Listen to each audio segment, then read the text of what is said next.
All right, everyone, and thank you very much for tuning in. I'm Charles Elroy. Today we've got a real good series for you. We're going to have the United States Army Esports Academy team versus Oblivion Esports. So you have tuned in to quite the series.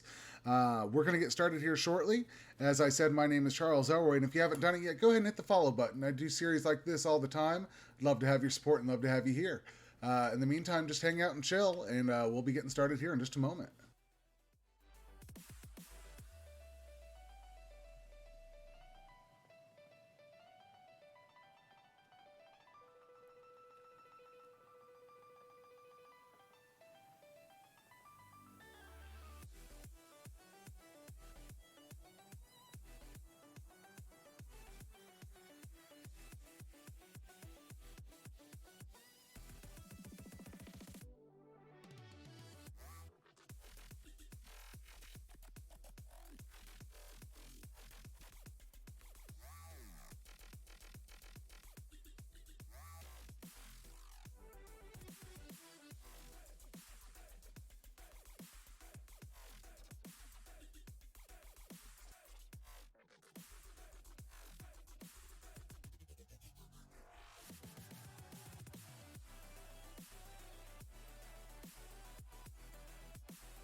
All right, everybody, and again, thank you very much for tuning in. This is Charles Elroy. We've got United States Army Esports Team Academy versus Oblivion Esports. Oblivion's going to be on blue side the first match. USAE is going to be on red side, and we've got the bands coming in right now.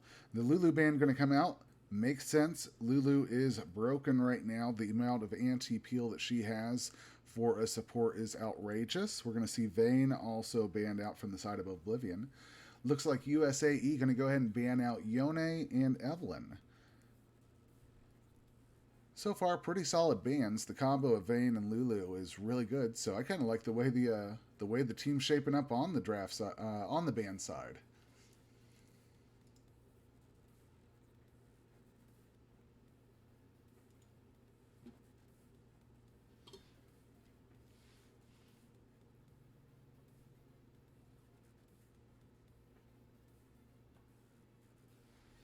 All right, and we're going to see Diana taken out. Diana, great flex. She can be put in the mid lane or she can be put in jungle. Her ult is just a huge team game influencer, and we've got Aurelia ban coming out as well. Since her rework, she is still kind of broken.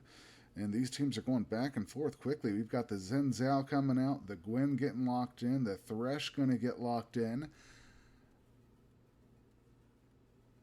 I like what we're seeing here, folks. Zhao, really strong jungler right now. Great early game skirmish. Huge teamfight presence if he lands a Z on somebody and pops his ult to go ahead and blow them up real quickly. Gwen, really strong in lane. Her ability to trade out late game, mid to late game is really strong. And then Thresh, huge support. Just ability to engage, disengage all around. Just a great support to have in game. So I like what we're seeing here. Sett, another super strong champion in the game, can be flexed over to the support role, or he can be put in the top lane.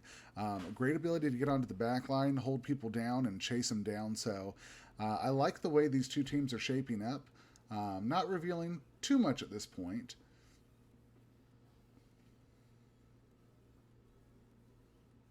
Oblivion going to take it down to the wire here as they get into the B3 pick.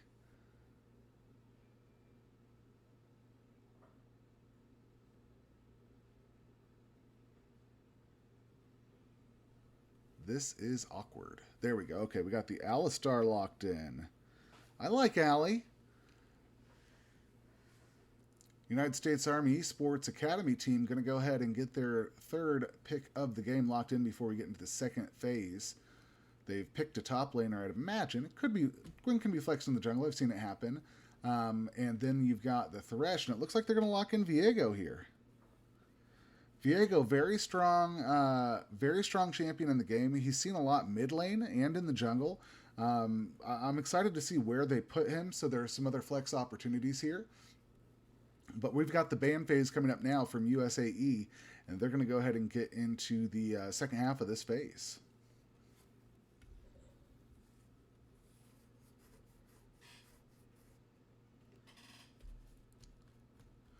Samira, super strong ADC, pairs really well with lots of the supports in the game, and she can absolutely take over a team fight if she's able to get her combos off. So a wise ban coming out of the side of USAE.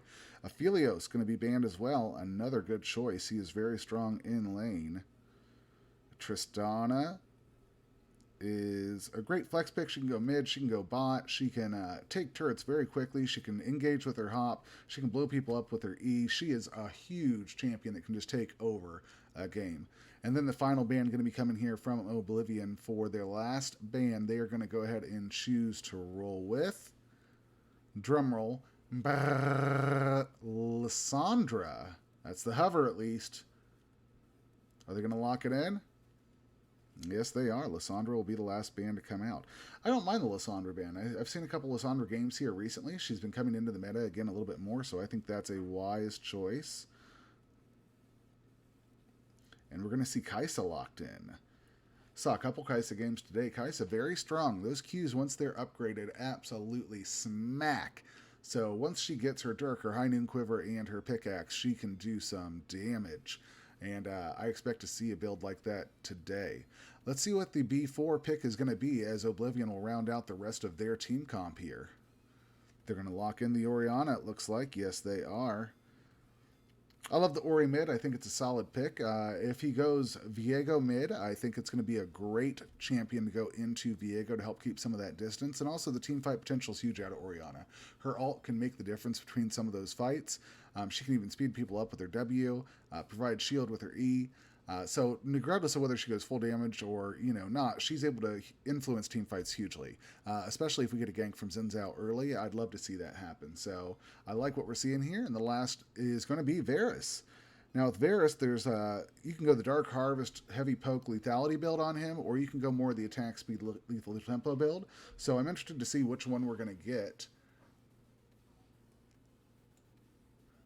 And it looks like they're all locked in. The last pick is going to be Camille. So I'm not exactly sure where everybody's going. I would assume that we're going to see Camille top, Gwen jungle, Viego mid, but I could be wrong.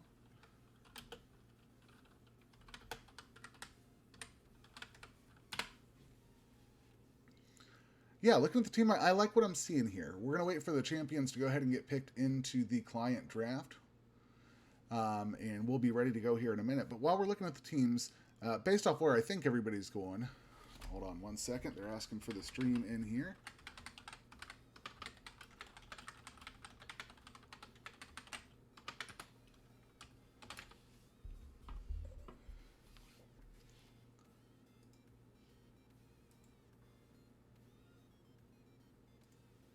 All right, and it looks like they're going to go ahead and get into the client draft now. So as they start to pick where everybody is, we'll tune in a little bit.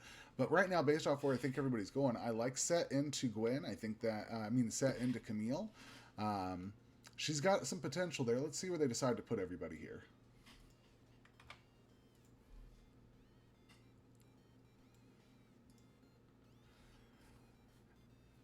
The bans are not what they banned, obviously, since they used a pro draft-like thing earlier.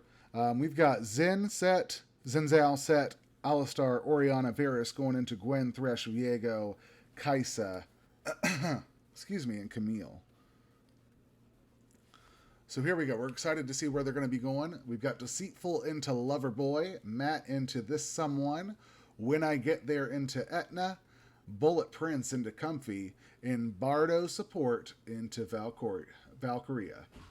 So we are going to see Gwen and Sett on the top side. It looks like Viego's going to be in the jungle this time into the Zhao. We'll have an Orianna going into the Camille? Or is it going to be Camille Support? What am I seeing here? What's happening? Orianna getting locked in. We're going to see what the mid's going to be here in just a moment. It is going to be the Camille mid. Now, granted, there's some opportunity to flex this around. This isn't necessarily exactly what they're doing, but it's pretty likely where they're going. So I'm excited to see. I'm excited to see that we're going to have a Camille in the mid. Her opportunity to hit hook shots is a little bit more limited since she doesn't have the wall space that she would in top or bot lane. So I'm a little concerned about how versatile she's actually going to be. That being said, if the gank setups are there, it could be huge. So I'm excited to see how it plays out nonetheless. Sett into Gwen. I think Sett is going to have a good time early game, but I think later Gwen is going to take over. Zhao into Viego, that's a pretty even match if you ask me. They're both early game skirmishers, able to do some damage. They can definitely influence the game. We'll have Orianna into Camille. I think Orianna is going to have a little bit of a leg up in that initial matchup. And then we've got Kaisa. Thresh into Varus Alistar. So I think we're going to have a hell of a match if you ask me. So there it is. On the side of red, we have Oblivion Esports with Sett, Zhao, Orianna, Varus, and Alistar. On the side of the United States Army Esports Academy team, we've got Gwen, Viego, Camille, Kaisa, and Thresh. I'm excited to see the game. If you're in the chat watching the game, let me know who you think won draft or who you expect to win based on what you're seeing so far. I'd love to interact with you a little bit during the game and make it fun, so feel free to chat away. But yeah, this game's going to be getting started here in a couple minutes. We'll have a 3-minute delay for integrity purposes, so if one of them is watching, they'll be 3 minutes behind on everything. But let's go ahead and take a look real quickly. Like I said, I think that I think Sett and Orianna are going to have a little bit easier time. I think that as the Gwen scales up, though, that'll start to transition over to her based on what kind of tanky he goes for, the Sett, that is. I think Varus, Alistar into Kaisa Thresh. I mean, you've got solid poke coming out of the Varus, right? And you've got great CC by the Alistar, but I think it's going to be hard to step up into the Thresh. You certainly don't want to hook the Alistar, don't get me wrong, but the Thresh also offers Flay. He's got his ult to slow you down. Kaisa can give herself a little bit of movement speed there. So I think, if I had to be honest, I think the Kaisa Thresh is going to have a little bit easier time in lane, but once we get into the team fights and we start to see some roam potential coming out, I expect that Alistar to start to shine, especially if we're lucky enough to get a Mountain Soul or something like that, where there's more opportunity for him to get a knock up and a stun into the wall or something like that. Especially also from the other side, if we get a Mountain Soul, I would love to see that with the Camille and everything. So just different opportunities depending on what we're actually going to see here. But either way, very excited for it.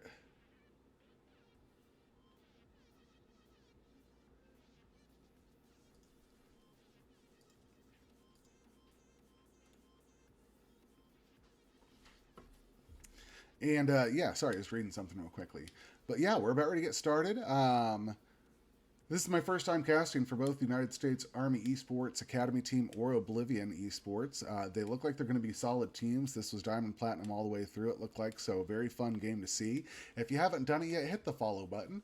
I host games like this almost every night of the week, and you can check my schedule. If I'm not playing here, I will be casting for another organization. You can check me out there. I'd appreciate the support. Either way, hang out, and we're going to get into the game here in just a couple moments. Stay tuned.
right, and we're going to be getting this game started as we load up onto the Rift. We'll see if there are any summoner spells or runes that look a little wonky as we load up here.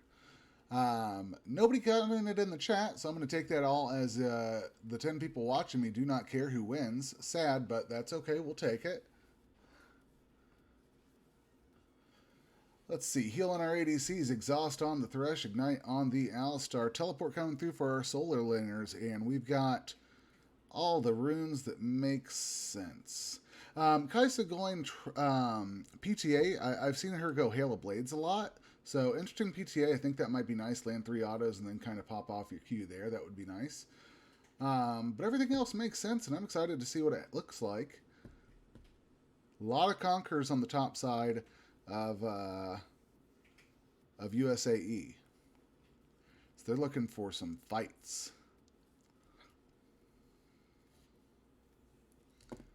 And as we get loaded in, I'm going to go ahead and remove some things here and add a couple things for you. Give them the privacy in the chat, so if they want to talk some smack, they're welcome to. And we're going to get this game started here in just a moment. Keep in mind, the game's already been going on for a couple minutes, so we're a little behind here, but they are loading up onto the Rift as we speak.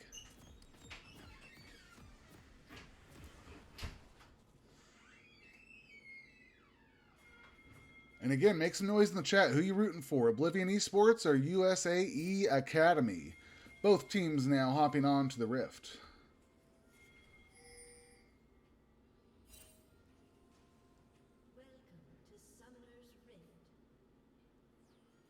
And we've got the side of red looking like they're going for a grouped invade on the bot side here. They might be trying to make a play. Alistar potentially going to get caught out. He doesn't get caught on vision, but he does notice what's going on, and they're going to go ahead and back off respectfully. Meanwhile, Zhao and Sett going to go ahead and go for some deep vision, it looks like. Maybe even a counter invade.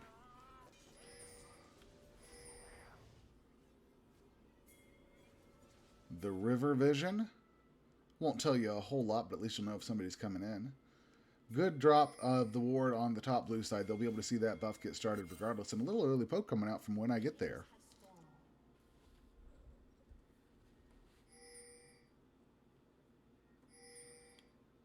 Hey, third-rate Hunter. How you doing, bud?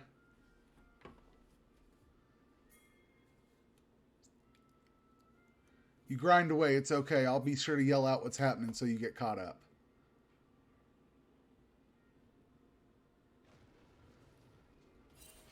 And we've got both sides starting on the bot side. Gwen looks like she's going to give a little bit of a quote-unquote fake leash on the top.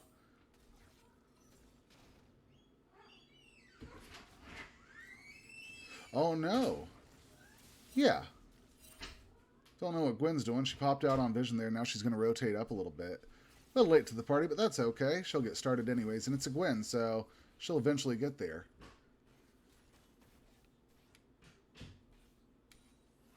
Hey, no complaints, third-rate Hunter. I'm just enjoying the game. This is my second cast of the day. Tomorrow I got 3 of them, so I've just been busting them out this weekend. And Comfy taking a little bit of early poke from this Varus. Bardo support taking a little damage, but it's okay in the long run. And there's the pull from Sett onto Loverboy, turning it back around on Deceitful.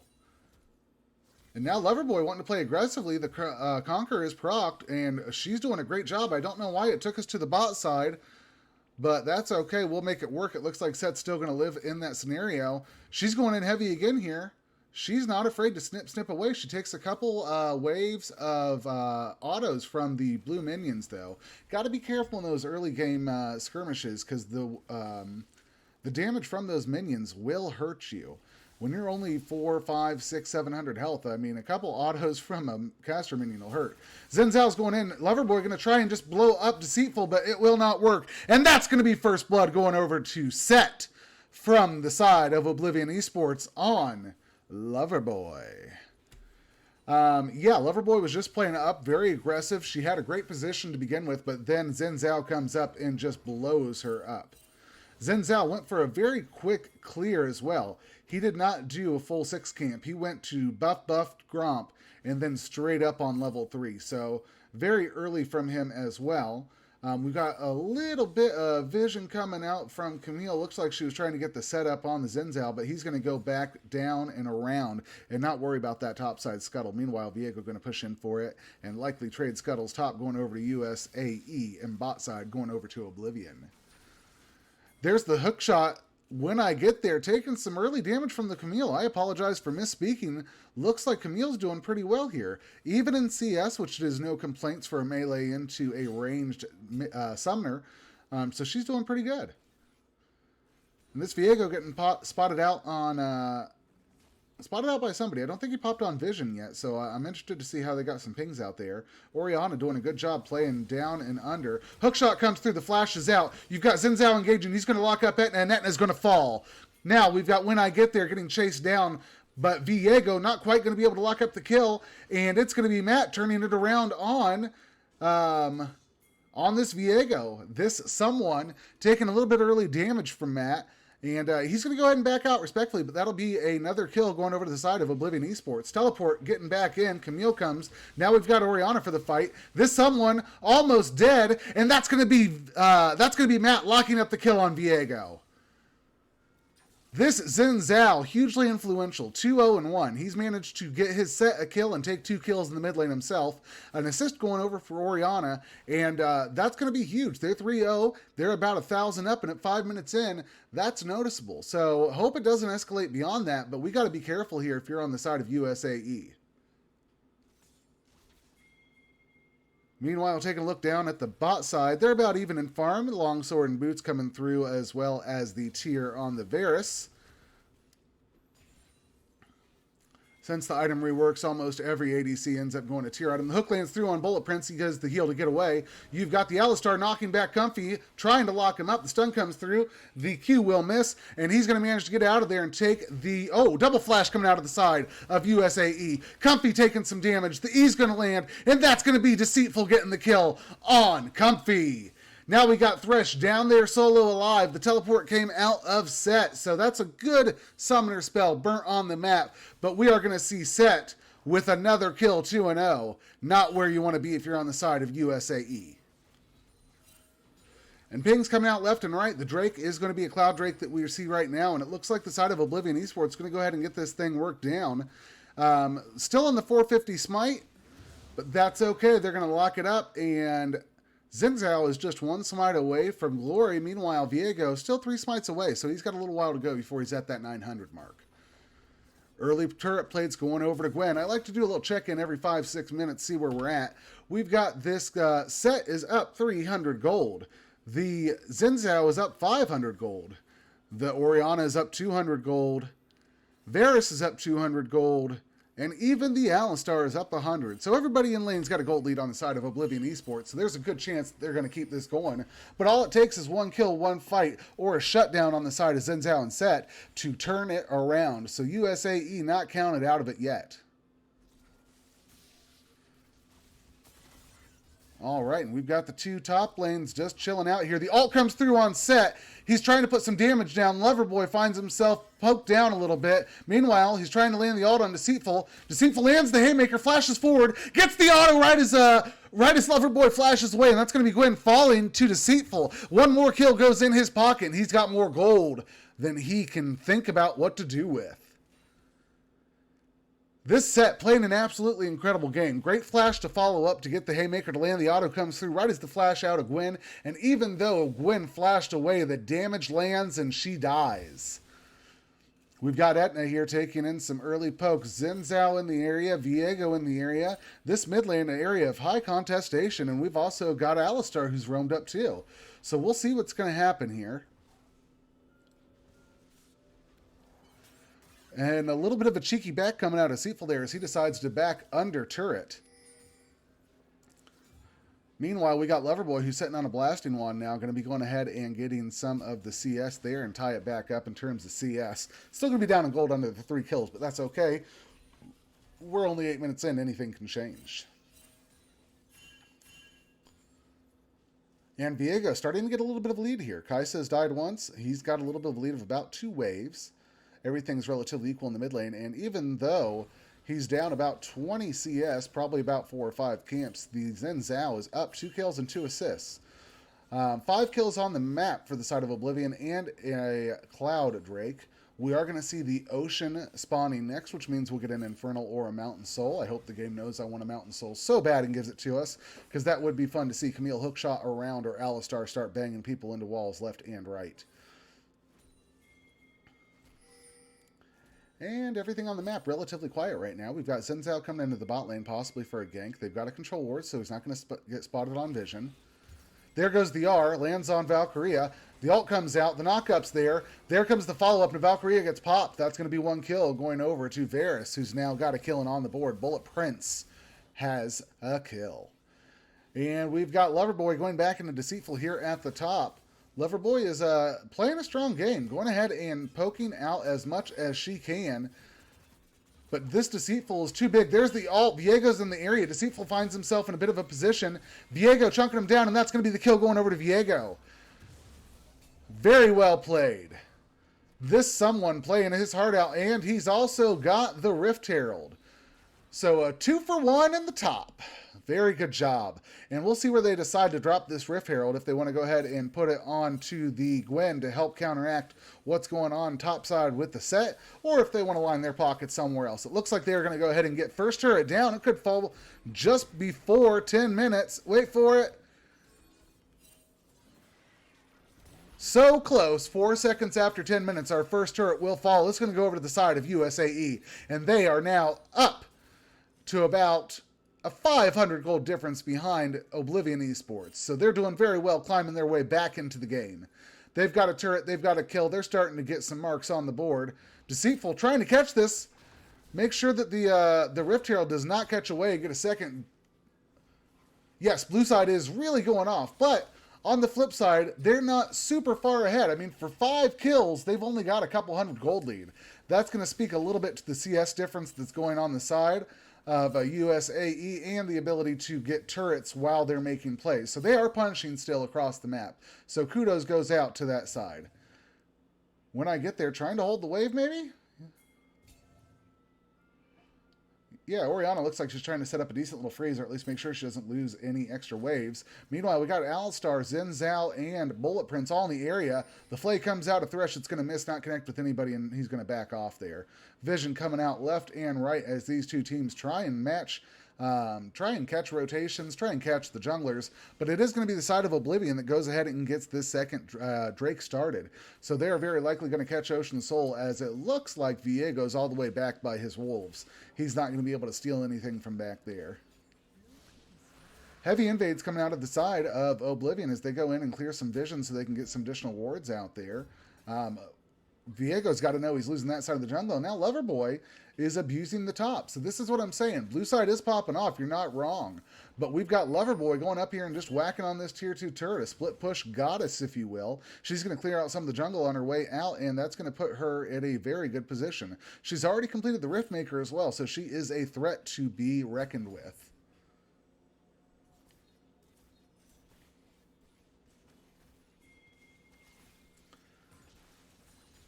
And this Varus continuing to CS his heart out. He's up about 20 CS over the Kai'Sa. The Kai'Sa is, I want to say that she's going to go the Dirk next, but I'm not psychic. Loverboy taking some damage now in the jungle. Matt able to get some damage. He flashes away. Loverboy still getting attacked in and trying to run away. There's Camille with the hook shot. Comes in. Gwen's ult coming out. They're trying to poke some damage onto Matt. It might be Matt that falls. No! It's going to be Loverboy taken out again for the 3rd time this game. Now Etna finds herself taking some damage. Trying to get away. Damage coming through. Deceitful gets the pull. Gets the auto and gets the kill. Deceitful sitting at 5-1-0 in this game. No worries in the world. Whether it be a turret or a summoner, he is just going to keep going. Viego looking to trade it over. Not going to oh, he locks it up. Now we've got a Sett to deal with. The pull comes in. Matt could be in trouble here. He's going to fall. Yes, it's going to be Viego getting a double kill in the mid lane. He could be going all the way. When I get there, not going to quite... That's going to be the triple kill. Very good play. We've got a 4-man death across the map. This could be the ace. Is it going to be the unofficial ace for USAE? Varus just popping up before Alistar falls, fights across the map. Very good play from Viego, able to get a triple kill in the mid lane and take out Sett, Zhao, and Orianna in a counter after Camille and Gwen both fell. Great play out of Viego to match and be there to kill them. And they're back in the board. They've got 1,000 gold lead, so that's what I'm saying. Third-rate Hunter, you know what's up. They are doing their job and doing it well. They're doing a great job of just trying to counteract. Your Loverboy is going deep. Going to get caught out. 2v1. Orianna's in the area. They might try and make something happen. Loverboy, she's going to get caught out. The R comes through. More damage on her, but she's able to kind of push out. When I get there, not able to do too much. Now you've got Alistar. It's a 4v1. Loverboy, so deep. What are you doing? And that's going to be the 4th kill of Loverboy. Feels a little bit sus, if you ask me. He went pretty deep and then went back into the fight when he could have ran away towards everybody else in the mid lane and maybe caused a good fight. So we'll see how it happens to shake out later on, but right now we've got a pretty even game. 200 gold only separating these teams. 10 kills to the side of Oblivion Esports, 6 over on the United States Army Esports Academy team. There are 2 Drakes on the side of Oblivion, but my good lord, they know I wanted it. We got a Mountain Soul on the map. So Camille and Alistar are going to have a heyday. I love to see it. Meanwhile, both teams rotating their bot lane duos into the mid to go ahead and try and knock these things down and keep them safe. And looks like Camille's going to go bot side. Loverboy and Deceitful going to continue the push on top.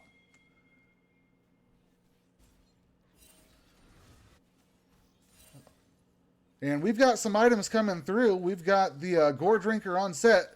We've got the Divine Sunderer on Viego. Kraken on Kaisa. And the Ludens coming through for Miss Orianna. Riftmaker's also completed, but has been for a minute on the Gwen. There's the Gore Drinker on Zhao. We've just got the Varus and the Camille to go ahead and finish up for all the laners. There's the Duskblade coming through for Varus. Camille, can you hear me? Go get your mythic item. And looks like she's back in to do just that.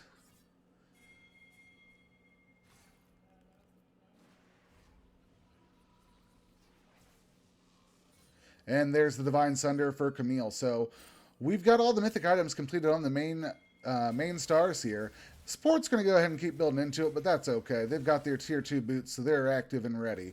Loverboy going in on Deceitful. Matt and this someone hanging out in the area to try and make a play. Looks like someone might be caught out of position here as Bardo support charges in. They're going to try and get this second Rift Herald of the map started up and going to their side since it was the first one was used against them.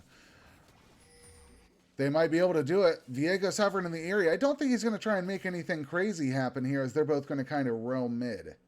And that's going to be the Rift Herald going over to the side of Oblivion Esports.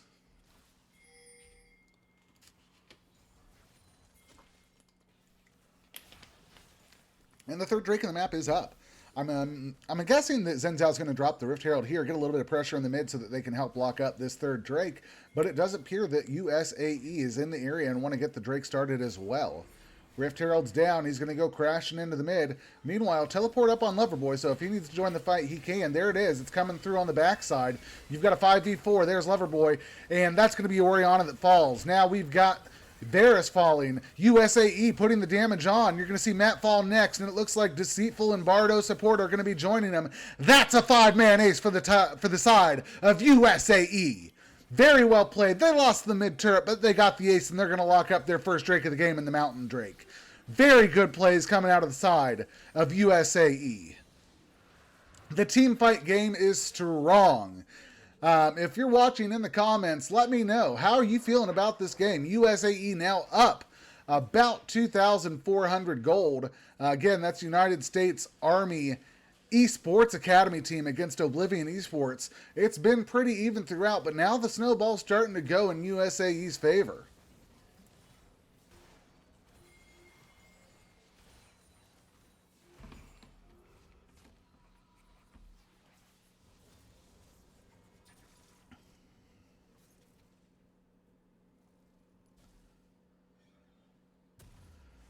All right, let's see what is going to be happening here. We've got the Viego already on the Sterix gauge, so he's going to be kind of big here now. Nobody else on their second full item, so good for him to just be going fully operational now. Looking to see if anything crazy is popping out. This Viego is huge. He's got about a 25 to 30 CS lead, as well as 6 kills and 2 assists. You got a couple shutdowns on the side of USAE now as well. So we're going to see some things happening here.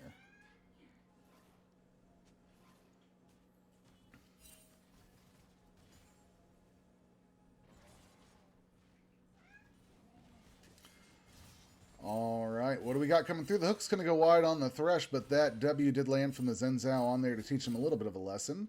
Clearing out vision. Good job from that Bardo support. And we're going to see a great vision line out of the side of blue up in the enemy jungle. The Thresh hook lands, but nothing more will come of it. And we're going to have another possible fight breaking out here, as Baron's going to be spawning in about a minute.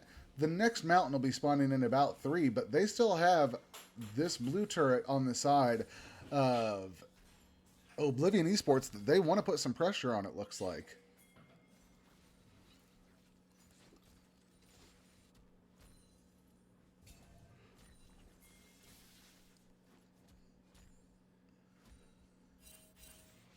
Haymaker comes through, not too much damage coming down on it. It wasn't stacked up all the way.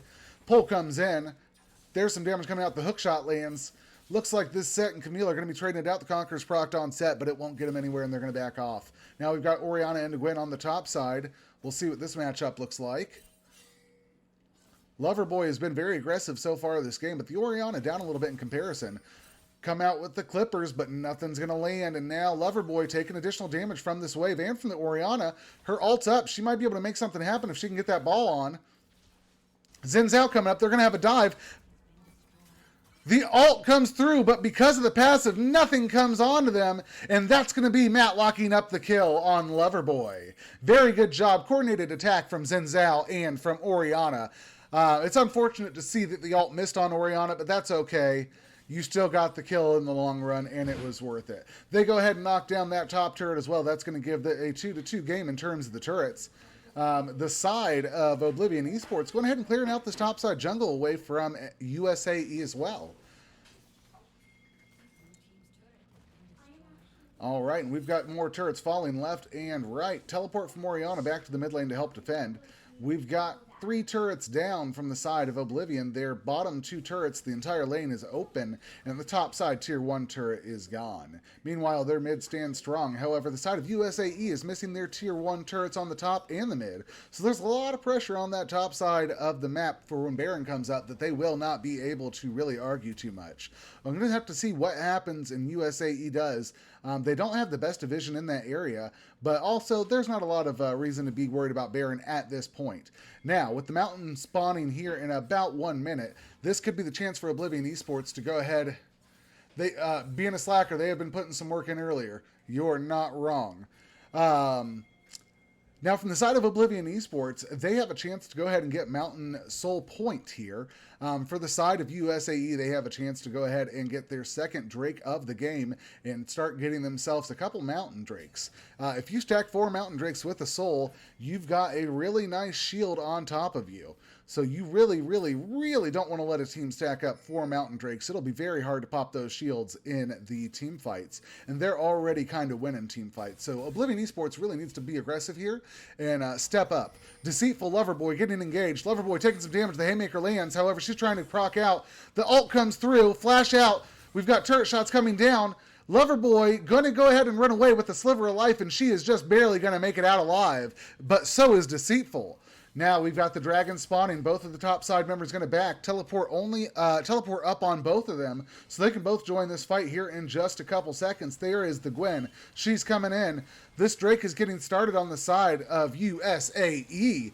And it sends out. He's able to steal. That's going to be Soul Point going over to the side of Oblivion Esports, and we've got a team fight now in the Dragon Pit. Etna about ready to fall. This someone about ready to take some damage here as well. It's 1-0. We've got a fight still breaking out.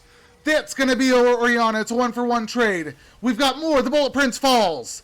That's going to be Deceitful. He takes nobody with him, and he's not able to lock up a kill. That's going to be Sett falling as well. It's a 3-for-1 in the Dragon Pit, and that means that USAE, even though they lost the Drake, is going to win the fight, and they might be able to take Baron with this.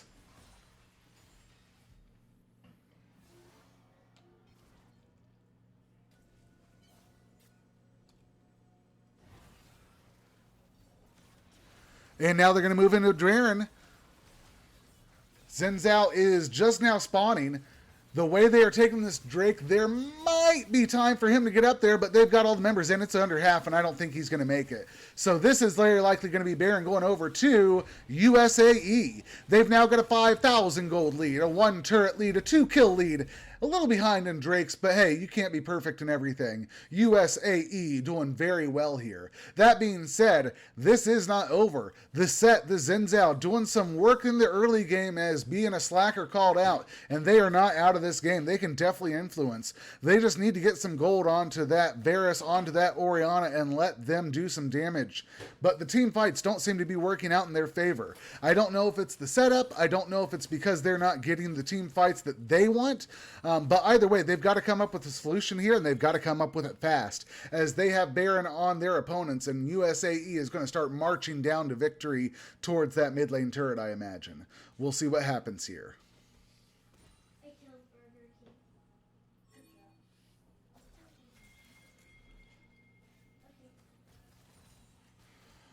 And that mid turret is standing on its last leg. I imagine it's going to fall here. Yeah, Varus and Alistar are going to say, go ahead and take it. We don't need it. And they will lose their mid tier 1 turret, which gives one more turret over to the side of USAE.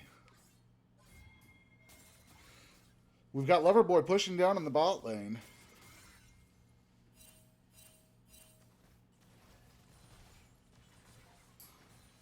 And we've got the Thresh and the Kaisa pushing here in the mid lane. Viego's there as well. And Camille's bringing up the top. So we've got a 1-3-1 split across the map. They are pushing and pulling this map as much as they can, trying to get as many objectives. And Loverboy going to set down in the bot side uncontested as he just continues to push that wave in.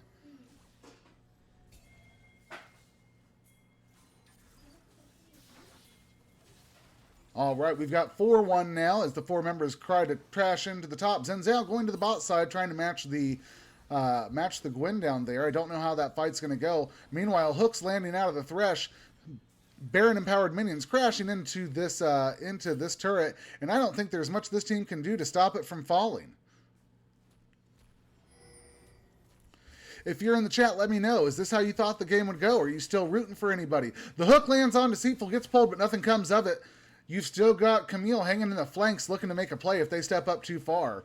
So we'll have to see what the strategy is here. Either way, Loverboy dancing around the mid and the bot trying to push that wave in. Hookshot comes out on the mat. Some damage coming down. The ult goes through and it's going to save him. He's going to get out of there. And that's going to be the Zhao ult down. We've got the Orianna trying to clear out the wave. No Baron-empowered minions there. Now you've got some members heading down to the bot side with the Camille and the and Loverboy, the Gwen.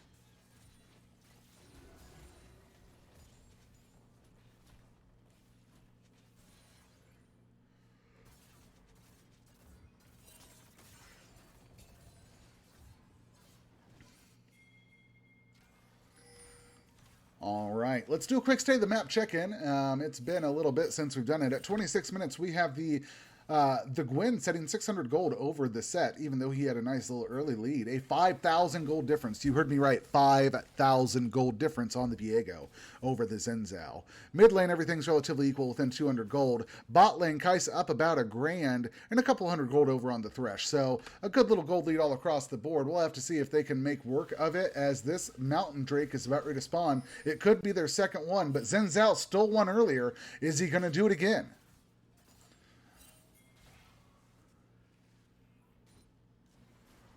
Okay, we see the team starting to make their moves. Hook lands. Orianna's caught. They blow up. She has to flash to get away. Matt caught out of position now, taking some damage. The Camille ult goes down. He's trying to stay alive, and he will fall. Matt and Orianna are both down. It's a 3v5 on the map. Bardo's support, very slow here. Getting chased. Has to flash into the Dragon Pit. He's going to run away. Varus and Sett backing off. This is going to be the second Drake going over the side of USAE. It's burnt down halfway, and that is it. They are on their way to stacking 4 Mountain Drakes Not where you want to be if you're on the side of Oblivion. Camille now down in the bot lane trying to get this inhib. Deceitful and Varus gonna try and go ahead and block it off, but now Loverboy and Valkyrie are in the area. There goes Bardo's support. He hops in. That's a knock-up. It's a 3v3.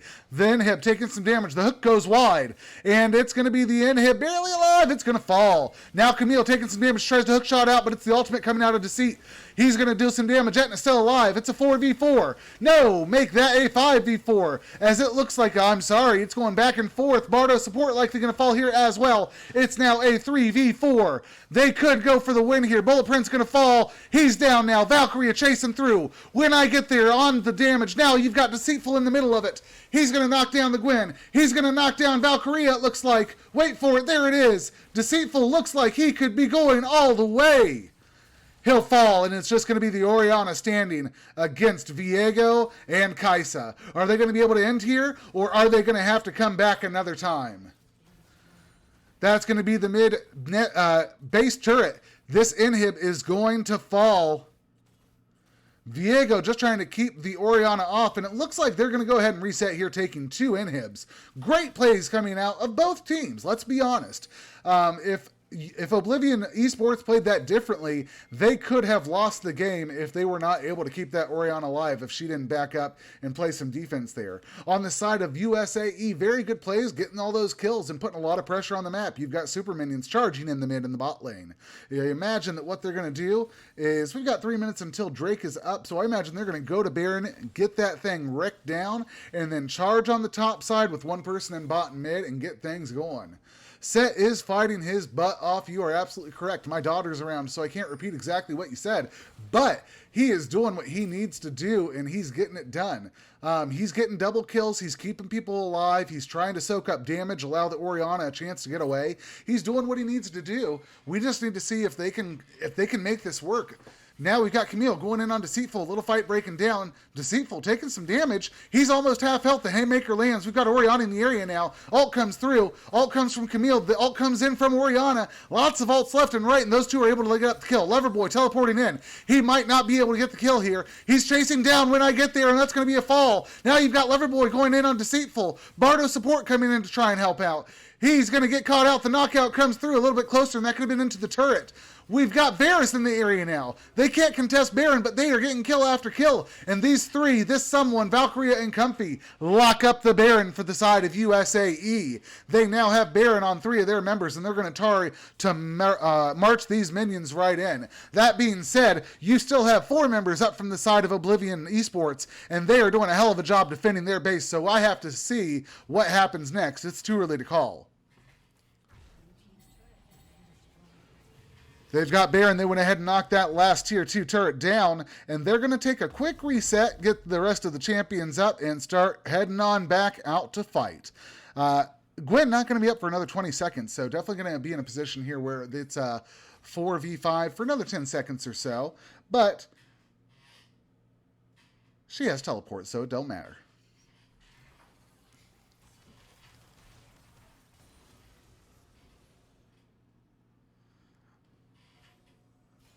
Beautiful little assist from Valkyrie. I just want to throw it out. That's why I love Sett support. He's able to do so much. He can engage with his hook. He can disengage with his flay. He can lock somebody down for both an engage or a disengage with his ult. He's able to throw out the lantern to get somebody into a fight, to get somebody out of a fight. You gotta love a good Thresh on your team. We've got the side of Oblivion Esports leaving their base. Not the wisest choice, I'd argue, as they try to go mid. We're getting backs left and right, and we already see Kaisa and Thresh are going to start attacking that base turret on the top side. Very likely going to fall. There it goes. Now they're going to start to work on the inhib, but Alistar's in the area. He says, no way, Jose, and he's going to keep him off of there for now. We've got all 5 members. There's the hook onto Deceitful. Kaisa blowing him up. Ultimate comes out of Deceitful. Kaisa still doing a good job. The hook comes through again. Look at the peel from this Thresh, and he gets the kill. He deserves it.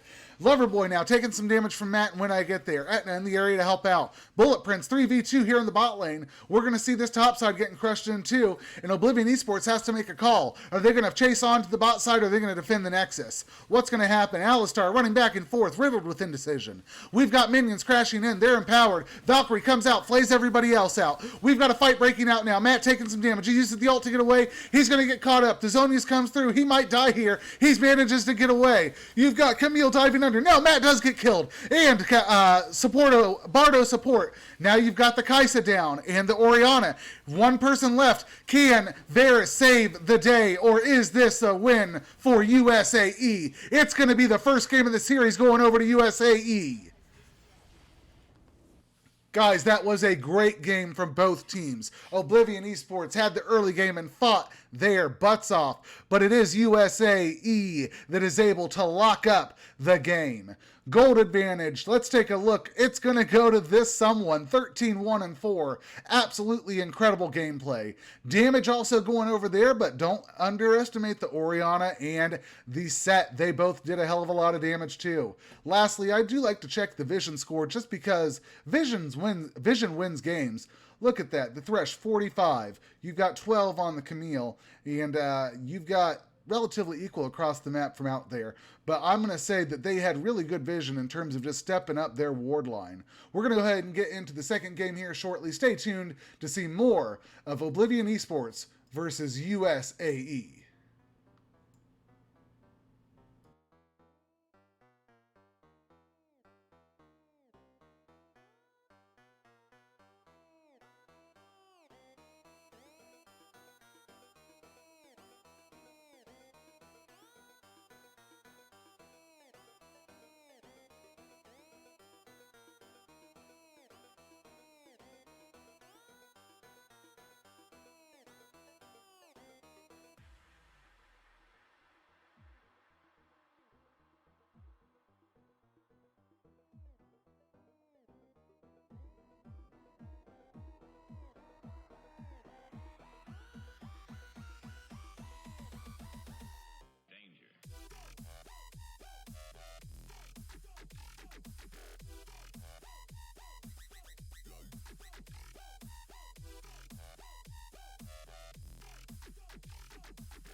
All right, everybody, if you missed it, USAE won the first game of the series against Oblivion. This is a 3-block, so we're going to have 3 games no matter who wins or what happens. Stay tuned as we get started into the second game here shortly. And a little self promo here. If you have not done it, hit the follow button. I host games and cast games like this almost every day of the week. I'd love to have your support. We'll get started with game 2 here shortly.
It's all about humanity.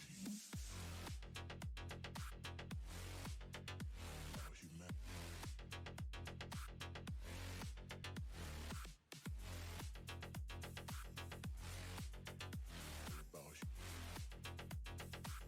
It's all about humanity.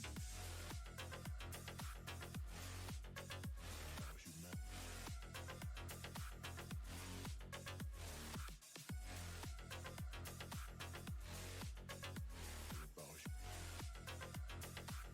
It's all about humanity.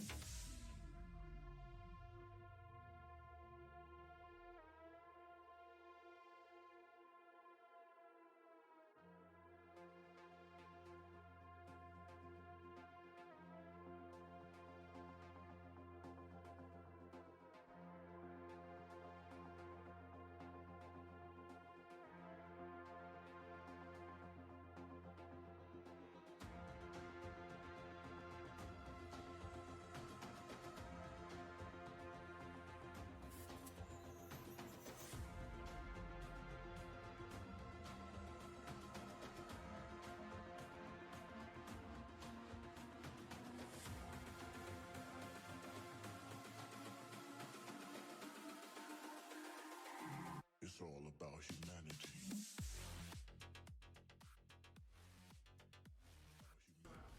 Hack Source 2020, thank you very much for the follow. Appreciate it.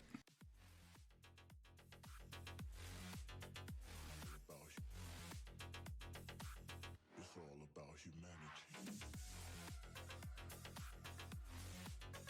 About humanity.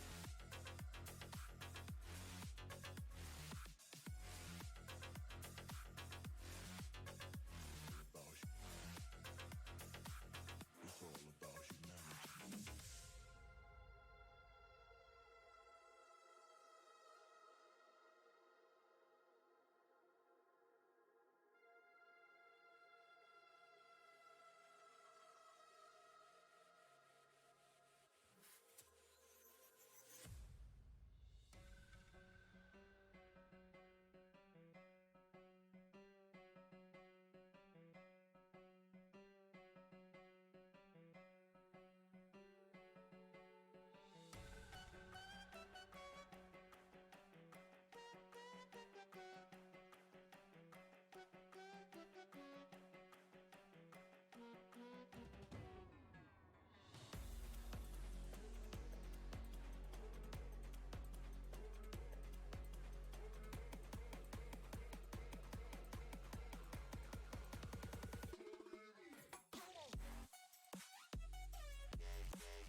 All right, everybody, and thank you very much for tuning in to this second game in the series between the United States Army Esports Academy team versus Oblivion Esports.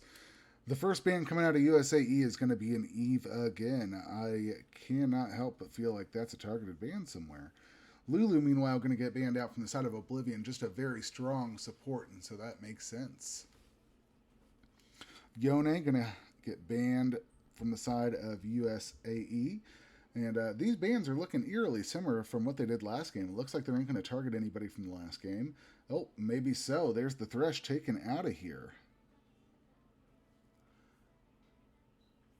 And there's the Aurelia. So USAE going to go ahead and stick with the exact same 3 bans they did last game. Oblivion going to throw a bone over to Thresh. Vayne and Diana were their other 2 bans. Let's see what they decide to go with for this final ban in the first half of the phase.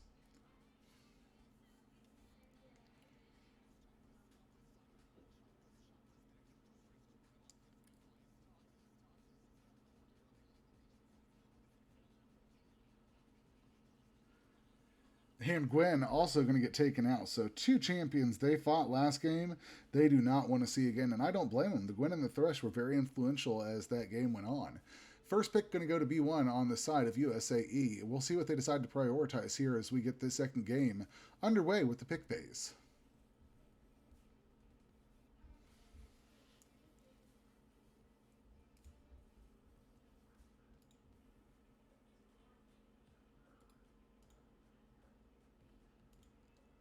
And it's going to be Diana locked in. I love the Diana pick.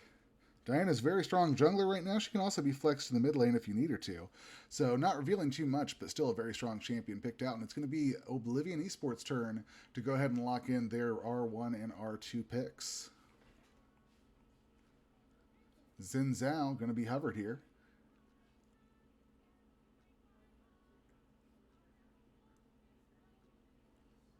I've never seen a longer than 30-second pick thing, so this is kind of interesting. I've never seen PentaQ before. We're going to get all the way up into 40 seconds here as they continue to hover. And Zen's going to get locked in around the 45-second mark.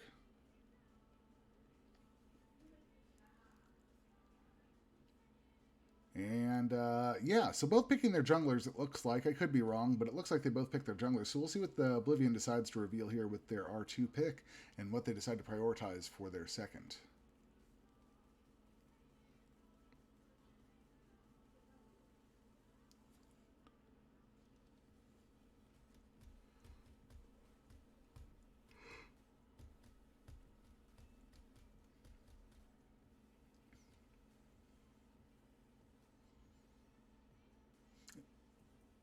Is that going to be a Lucian pick? That is going to be a Lucian pick. I expect to see him mid, not in the ADC role. Worst ADC, best mid. We'll find out where they decide to put him.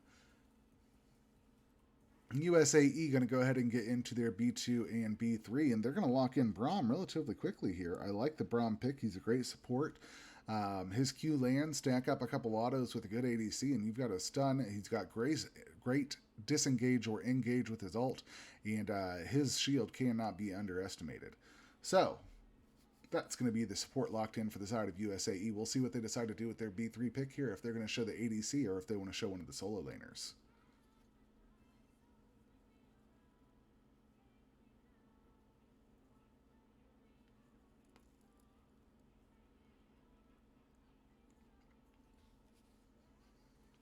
And Viego going to go ahead and get locked in here again.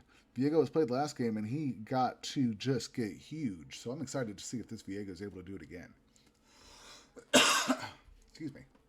Oblivion now on their R3 pick, and the final one of this first half of the phase. We'll see what they decide to reveal. We've seen Lucian picked. I don't think he's going to go ADC. I would more expect that to go to the mid lane. We've got Zhao versus Diana. We've got the Braum locked in as well. So they might pick a support here. They may pick something else. And then again, Viego did go jungle last game, so we could even see the Diana flexed over to the mid roll here. And it looks like they're going to pick the Ziggs. Ziggs still really strong, can take turrets quickly, good at pushing lane, and his realms with his R allow him to go ahead and get assists from around the Baron or the Dragon Pit. Doesn't even have to be in lane for his roams. So very, very, very good champion there with Ziggs. And we're going to get underway in the second ban phase of this match. We've got Oblivion going ahead and banning their second set of champions here. And we'll see what they decide to ban next.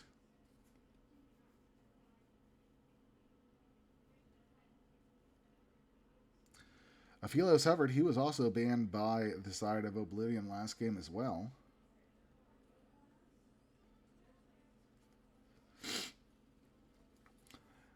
And last game, the side of USAE banned Tristana and Samira. So excited to see where they decide to go here. They're going to go ahead and take Bard out of the match. They don't want to deal with that. The final ban coming through for Oblivion.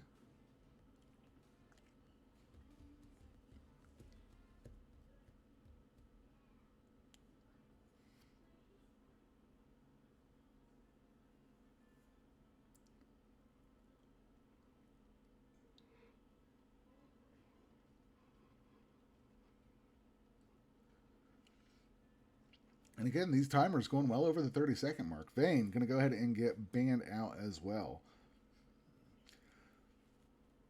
The final ban coming through for USAE is going to be Seraphine. It looks like the hover's over it at least. We'll see if that's what they decide to lock in. But Seraphine is good. Ban. She is very strong. Seraphine is very strong in lane, offers great poke, offers great healing, offers great engage with her slow, and her ult, the charm, is ridiculous. So I like to see her taken out of the map. The final pick phase is going to get underway now with Oblivion going ahead and picking their R4 spot.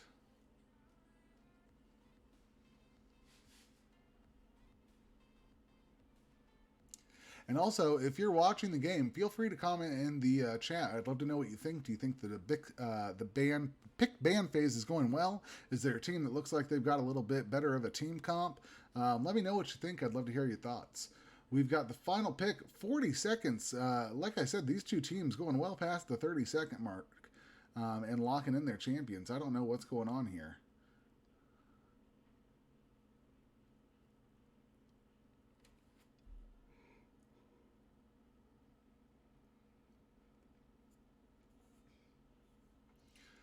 And it looks like they're going to lock in the Nautilus. The final two B4 and B5 picks going to come out of USAE. It looks like they like the Tristana. It wasn't taken off the menu this time, so Tristana being hovered could be locked in by USAE, and I'd expect that to be the ADC.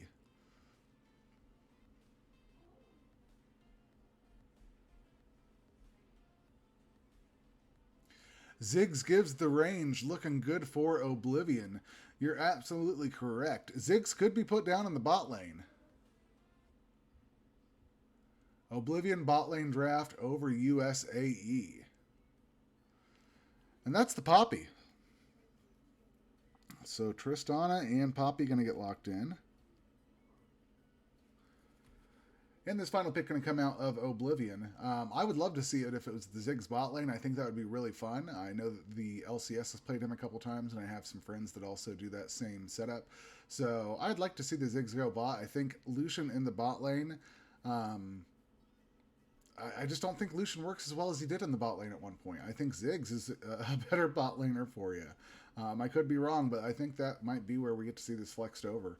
We'll have to see how it breaks out. So if we're looking at this right, we've got we've got Poppy, Diana, Viego, Tristana, and Braum for the side of USAE. And then over on the side of Oblivion, I believe that's going to be, spicy pick. Is this Malphite? Are they gonna lock it in? Yes, they are. We'll have Malphite. Very likely Zhao, possibly Lucian, Ziggs, and Nautilus.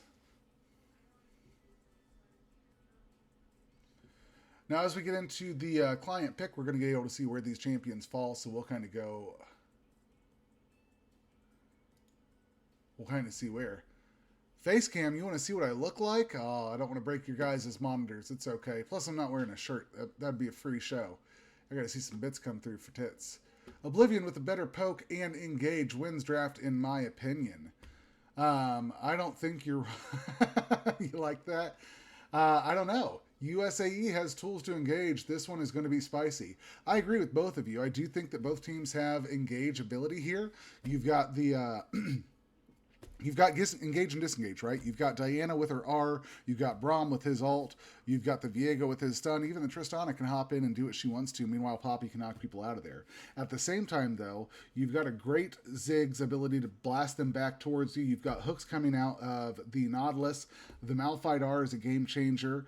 And then you've got a lot of damage coming out of the Lucian if he's able to stack that up and get going, as well as the Zhao ult. So I do think that the Braum really helps round out the ult as well. Braum is a great champion to have a little bit of anti-peel. His shield is going to be great for that Lucian. The Lucian ult pops up, he's just going to pop his shield and boom, boom, boom, boom, boom. So I do like that they picked that to kind of help negate the ult coming out of the Lucian. But man, you got a Malphite. What are you going to do when a big-ass Malphite comes in there and just hits you with an R and knocks your team up? Not knocks him up, but knocks him up. Chocobo, what's up, baby? Welcome back. I just realized that was you. Mr. Jimmy OG, thank you very much for the follow. Appreciate it. USAE kind of relying on Braum for a solid engage. If he can't get a good ult in it, could be trouble for them. That's true. If you're looking for Braum to get that ult off and he misses it, because, you know, it is kind of a, even though it's a nice ult, it's kind of narrow. So if they miss it, they're going to find themselves in a very sticky situation. Poppy stops ult, it's Malphite. But what if the Malphite gets an early TP and pops it off before the Poppy comes down there? Unless we're going to see Poppy supporting Braum top, that would be fun, right?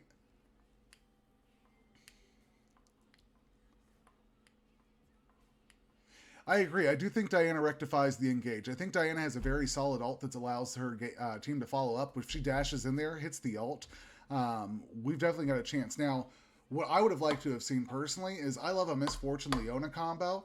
I like to see the Diana paired with something like that or an Orianna. I feel like you're able to utilize it a little bit more. The Diana gets her ult, then you can almost guarantee the Misfortune ult or the Orianna ult, and you're just able to kind of stack up those ults, and I think that works out really, really well.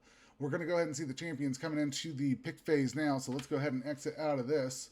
And that's me, in case whoever that was that wanted to see me, and there we are again.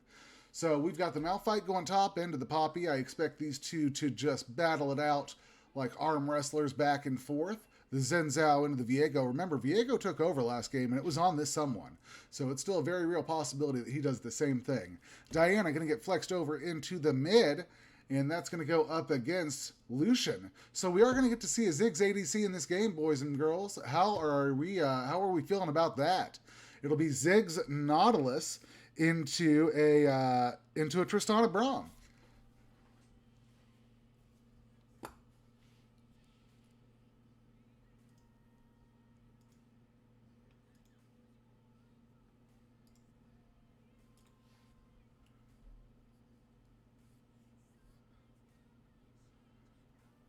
And these wishy-washy bands coming through, obviously not what they picked in the real phase. We're just trying to work through it. USAE, USAE, USAE. Etna. You like the support, huh?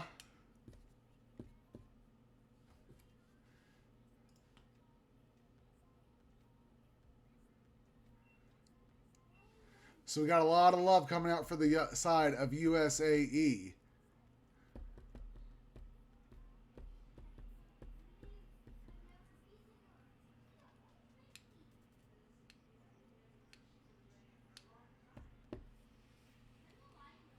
Air Force? Who the hell are you rooting for, Jimmy? All right, guys. Everything's locked in, and this is what we're going to see. We're going to see the side of USAE playing Poppy, Viego, Diana, Tristana, and Braum. We're going to see the side of Oblivion Esports playing Malphite, Zhao, Lucian, Ziggs, and Nautilus. I'm not going to ban Jimmy. He's been sweet to me so far. He's the only one that said he wanted to see my face. If you donate $300, I'll ban Jimmy. That's what's up. No, but we've got a really good game. I think the Poppy and the Malphite, I think that's pretty much just going to be farming out in the top lane. I don't expect either one of them to really have a quote-unquote advantage. Yeah, you're valuable. I expect the Viego to kind of do what he did last game. He did really, really well. He started to pop off. He started to snowball, and not and not only that, he got other laners fed. So if that Viego can not only empower himself but empower the other champions in the map as well, I expect the side of USAE to do very well. Diana into Lucian.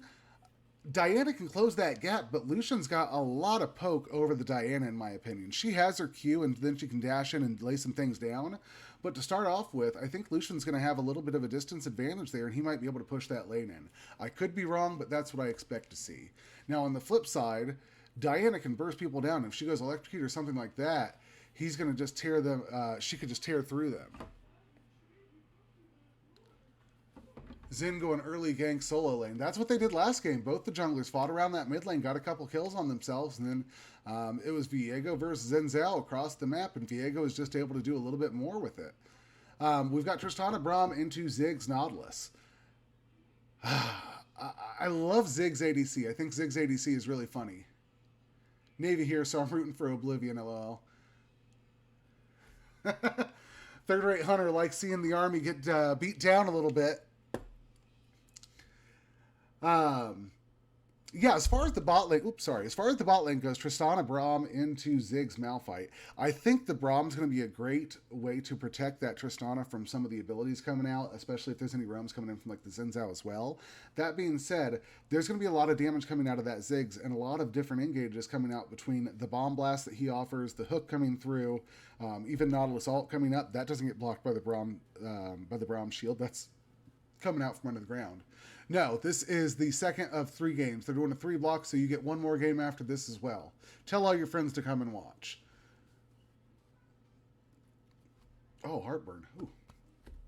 Anyways, I don't know how the bot lane's going to shake out. I think, personally, that Ziggs and Nautilus have a little bit of an advantage, but I also said the same thing last game and ended up shoving my foot right in my mouth. So I'm going to keep my ass shut and just kind of watch the game and see how it unfolds. Let me know what you guys think as we get loaded in, and stay tuned as we get into Game 2. United States Army Esports Academy team versus Oblivion Esports here with Charles Elroy.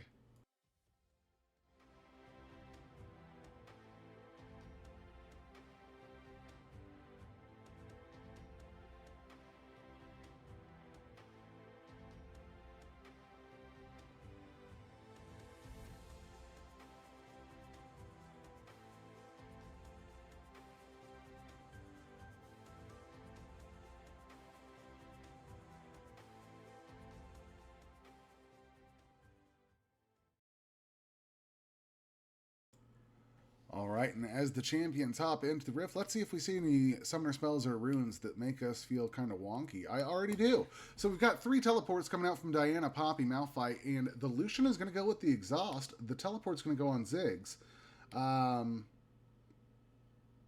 But that is Bullet Prince on Ziggs, and he was played in the ADC role last game, so I expect that is where it's going to go. Exhaust also coming out on Bardo support and the side of Braum.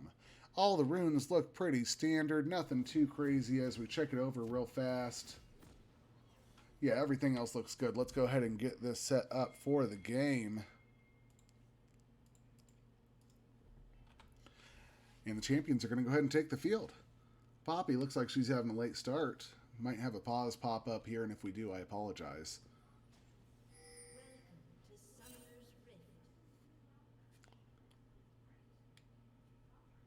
5-point out from the side of Oblivion Esports as they go ahead and respectfully just spread out. Nothing too crazy here.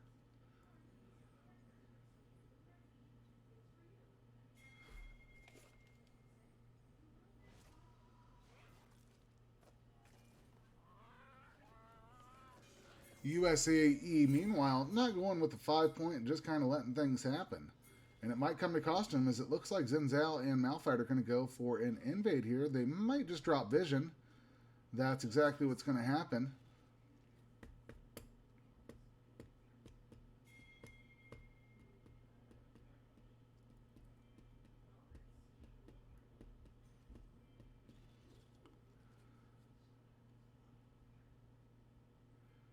Xin Zhao's going to be a little late to his own birthday party, but that's okay. It looks like he will still get some support from that bot lane duo as they go ahead and start up these buffs.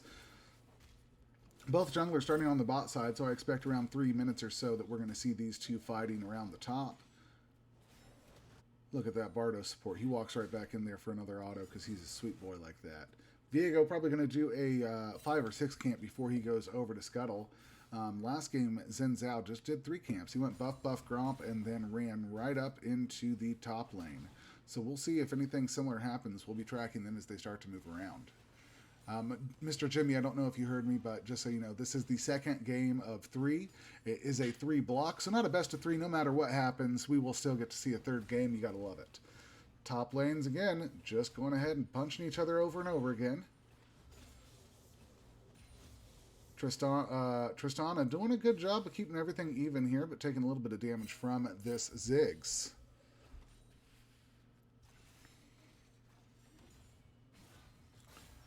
And the Lucian doing a great job of poking off that Diana. That Diana's sitting just under half health right now. She can't really step up or do much, otherwise she gets taken out of here.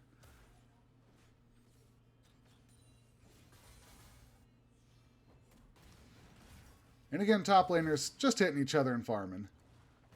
Yeah, they're going to be pretty equal throughout this whole phase. Diana going in onto the Lucian, a couple shots coming down. PTA is procced on Diana, so she is susceptible to a bit more damage now. That is the one nice thing. Both these top laners both have ranged abilities. If she picks up her buckler, she's able to pop off an auto at him. If he gets a Q off, he's able to poke her out a little bit. Other than that, they just have to walk up and smack each other. So I expect this top lane to go exactly like we're seeing it right now. The jungles decide to do a full bot side clear, and looks like they're going to fight over Scuttle right now. They hit it right at around the same time. Xin Zhao gets a little bit of priority, and Malphite's going to be able to roam down, so Viego going to back off respectfully. Lucian going to match, and Viego's just going to make a rush down to the bot side Scuttle right now.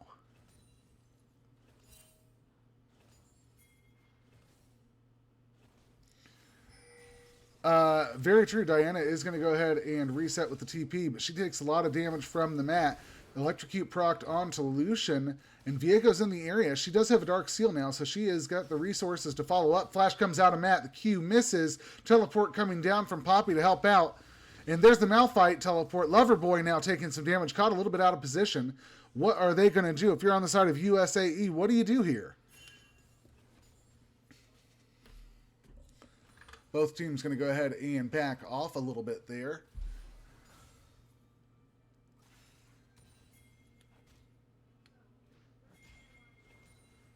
And now we've got Viego down on the bot side. Going to get spotted out on vision, so you see the Ziggs and the Nautilus playing back just a teeny bit. It is enough to go ahead and let that Tristana farm up a little bit. She's up about a wave here. The Lucian is up almost a wave and a half. And everything else relatively equal across the map. You can see both these top laners come back with just a Ruby Crystal. Both of our junglers are still working on powering their smites all the way up to the 900 level, so we'll give them a couple more minutes and they will be there. So yeah, Diana comes back with the Dark Seal, but Lucian is coming back with 2 long swords and the refillable pots. So we're going to see he's going to have a little bit more sustain throughout the laning phase here. There's going to be Loverboy engaging on Deceitful. These two trading it out. Quite a big wave there of blue. Deceitful taking quite a few ranged caster minion autos. Loverboy going to get caught out of position here. What's going to go on? You've got 3 members crashing in. Lucian coming up. He's going to hop over. Yes, he is. He's right there. Loverboy having to run away. And it looks like Loverboy is going to make it out of there, but he will find himself out of lane for quite a while, allowing Malphite to go ahead and catch up in the CS and experience department.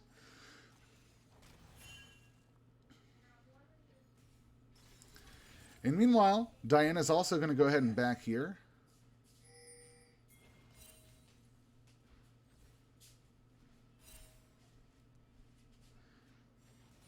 Going to get some boots in an amplifying tomb, so she still will have a little pressure. That being said, Lucian is going to have a bit more CS when he backs, so I expect him to be going into the Noon Quiver.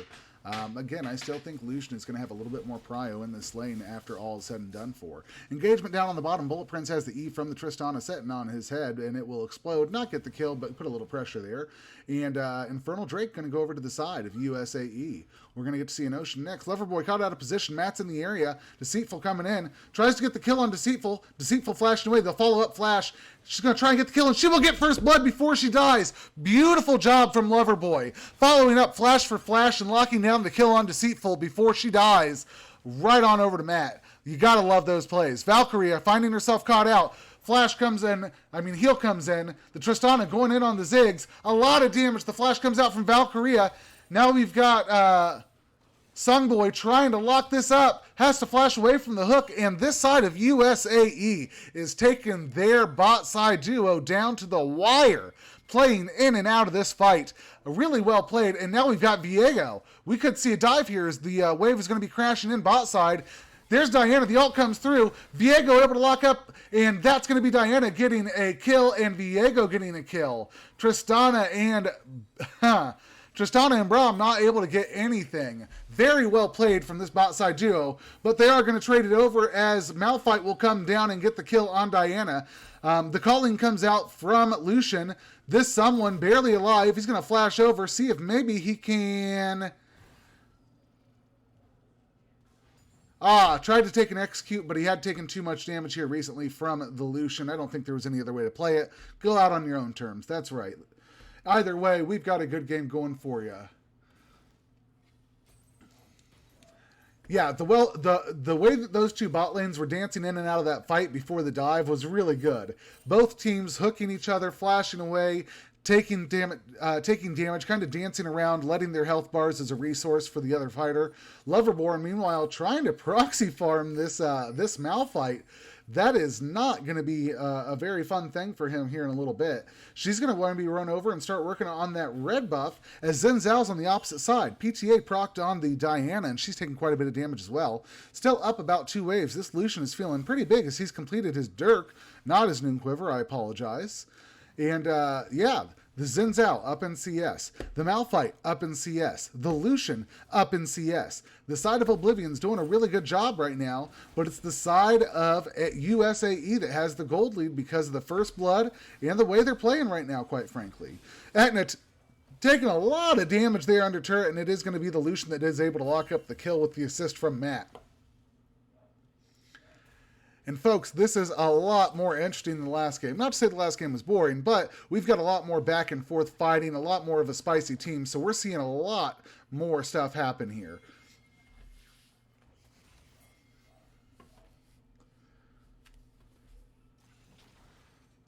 All right, and that's Nautilus. He's going to go ahead and complete his support item. He feels like a real boy now. I'm sorry, Braum completing his support item. He feels like a real boy now. Let's see how close Nautilus is real quickly. And Nautilus almost there. He's still working on it. He's got a little while to go.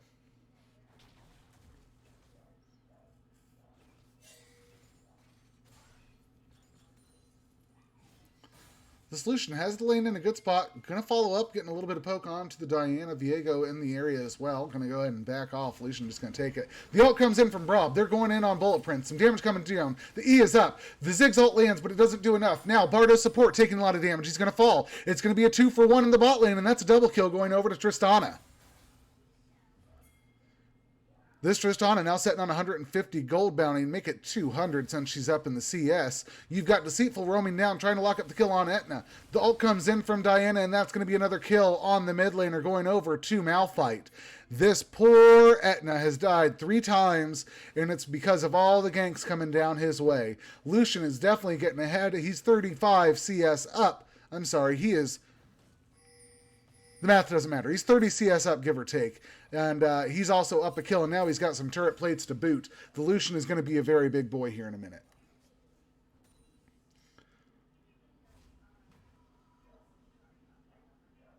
And Loverboy, again, playing deep. I don't mind it, but I haven't seen a Poppy play that deep in quite a little while. That's a pun. It's not a pun, it's a joke. It's a bad joke. I don't get out much. And it looks like Xin Zhao going to wrap up the Rift Herald on the top side. The first Herald going to go over to the side of Oblivion Esports. And the Ocean Drake is going to be spawning here in a couple seconds as we see Braum and the rest of the USAE team going down to the area.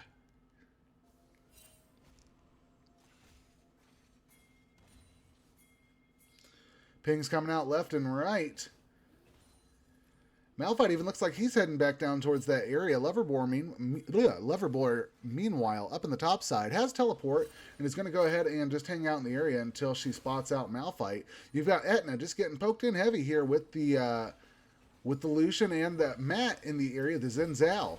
We are going to see the Rift Herald drop for some prio for this dragon, but it looks like the boss side has prio, and the three of them are going to start to rotate up first. There's some gold going in the pockets of this mid-lane duo. I'm going to call him that since Matt's been here so often this game. And yeah, Malphite going topside. Loverboy getting another plate. Trying to run away, but she's already a tanky girl. And you can see, Malphite's going to go the Sunfire build, so he looks like he's probably going to go Sunfire Cape, Frozen Heart, something like that. Meanwhile, it looks like this Poppy is going to be going into the Divine Sunderer build. And look at Deceitful, taking a lot of damage from this wave. You've got to give respect to the minions. Even at level 8, you stand there too long, they will do a lot of damage to you. Matt coming in to pinch on Loverboy. He's going to get it down. That's going to be the knockup coming through. Loverboy flashing away. The dash comes in, and it's going to be Matt that locks up the kill. This sends out now sitting at 2-0-3. The side of Oblivion Esports tied in gold, but they are doing a great job. That auto lands and the calling comes out and it's going to lock up the kill on Diana. Lucian is able to get the kill. That's a 2-for-0 trade across the map in favor of Oblivion. Game 1 went to the side of USAE. It was relatively even up until about the 20-minute mark. After that point, USAE started winning some team fights, started stacking some drakes, and it just went downhill from there. We've got Matt going in on this someone. Viego trying to trade out, but Malphite going to join him, and that's going to be Matt locking up another kill. He's 3-0-3 now. He's getting pretty big.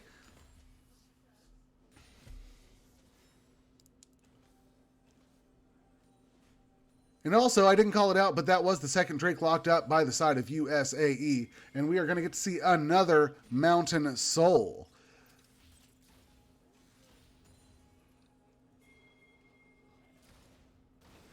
Ziggs getting caught out. The Braum Q is going to land. She flashes away. A couple turret shots go down. Nothing more going to come of it, but that's a great summoner spell to blow on the Ziggs.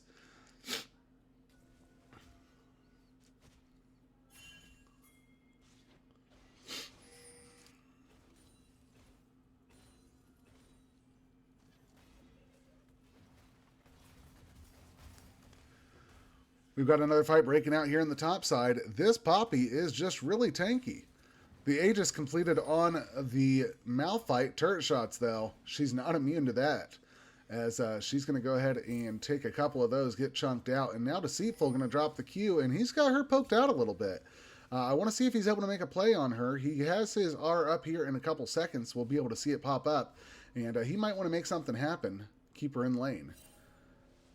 But it looks like he's going to let her go and just take the free farm.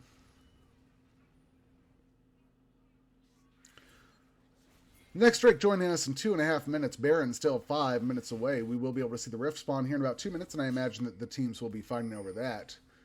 Omega.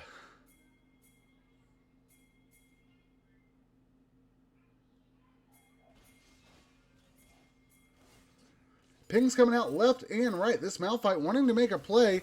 There goes the ult from Diana onto Matt. Malphite ult comes through. Edna taking some damage. Teleport coming in from the Ziggs. And it's going to be Diana burst down. This someone having to flash away Loverboy to join her. But it's still a 2v4 in the top lane. Making a 2v5. Nautilus joined the party.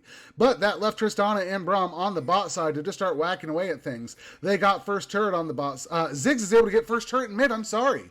Now Tristana matches second turret on the bot side, tier 1. It's a 1-for-1 in the turret game, but the first turret gold still going over to that Ziggs.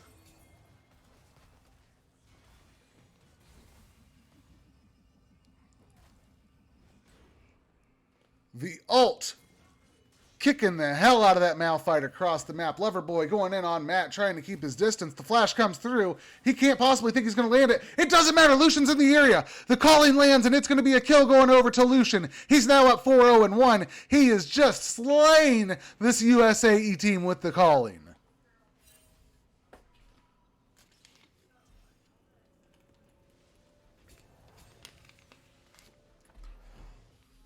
The plays coming out of this Lucian is incredible.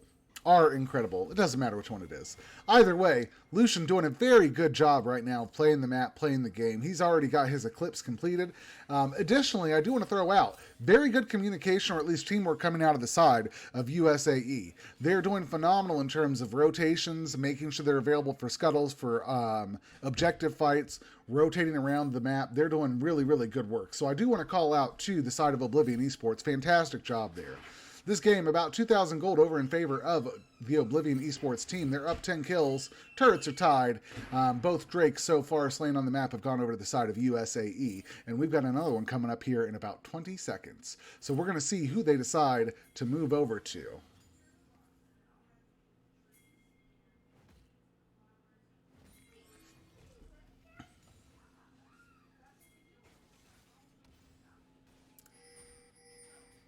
And both teams starting to vie around for position of the area that are going to be joining us on the map right now. And it looks like Matt already wants to get it started for the side of Oblivion Esports. They're going to try and drag it out. Remember, Mountain Dragon doesn't really want to be drug out. He wants a fight in the Dragon Pit. So they aren't going to get it much further than that. You've got a lot of members hovering in the area. Diana drops her Q, 2,400 health. About 2,000 health. They're going to drag it this side now. 2,000 health. And that's in smite range. It's going to go over to the red team. That's a Mountain Drake getting started for the Oblivion side. We've got an engage. The hook lands on Valkyria. Trying to stay alive. It's a Braum, though, so he can take it. Now the Malphite ult comes through. It makes 3-man. There's the ult Zig. The Ziggs ult comes through. The calling lands. Lot of ults all going down to try and lock up a kill, but nothing will secure it for him. Now you've got Loverboy coming down. He's going to take some damage. He gets caught out of position, but not before he takes Matt with him. It's going to be a 1-for-1 trade so far. Matt for Loverboy. It's a 4-for-4 fight. The Nautilus ult coming down on Sungboy. Now we've got another fight breaking out, and we could see Viego get popped. These two teams going to continue to fight it out here, and we're going to see Etna fall now. It's a 2-for-3 trade in favor of Oblivion Esports. We've just got the bot lane duo to try and defend. Can they do it? Malphite rotating in. We're going to see a dive. It's going to come through. The ult knocks him back. Bardo support going to take a couple turret shots. He'll fall. The E is on Malphite. He might die. The hop comes through, and he's not able to flash over the wall. That's going to be Tristana locking down the kill. They are turning it around. It's now a 3-for-3. What is going to happen when One Eye get there, sees these two running at him? Can he do anything? He's going to run away with his life, but that is ultimately a 3-for-3 trade across the map.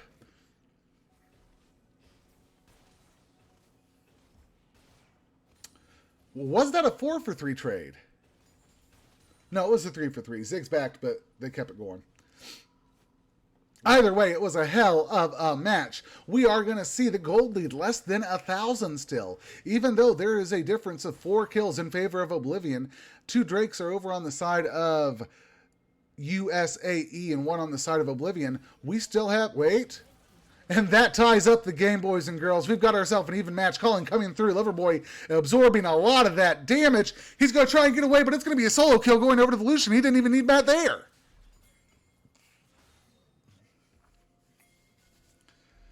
My, oh my, what are we seeing in this game? Pings coming out left and right. Looks like the team is trying to get over into the area. They want to say, hey, let's take this turret and let's get a dive going.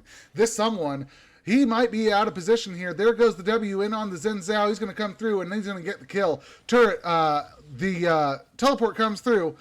Etna here by himself might get dove again. Don't know if I would have teleported in that way, but you've got Braum in the area for a little support. We'll see what happens. They are going to knock down that turret, and that's going to be tier 1 turrets falling for the top in the mid lane in favor of Oblivion Esports.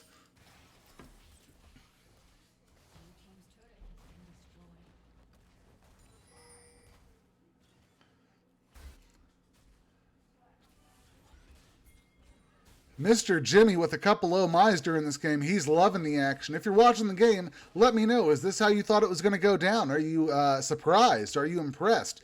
Who are you rooting for? I'd love to see a little engagement out of you guys.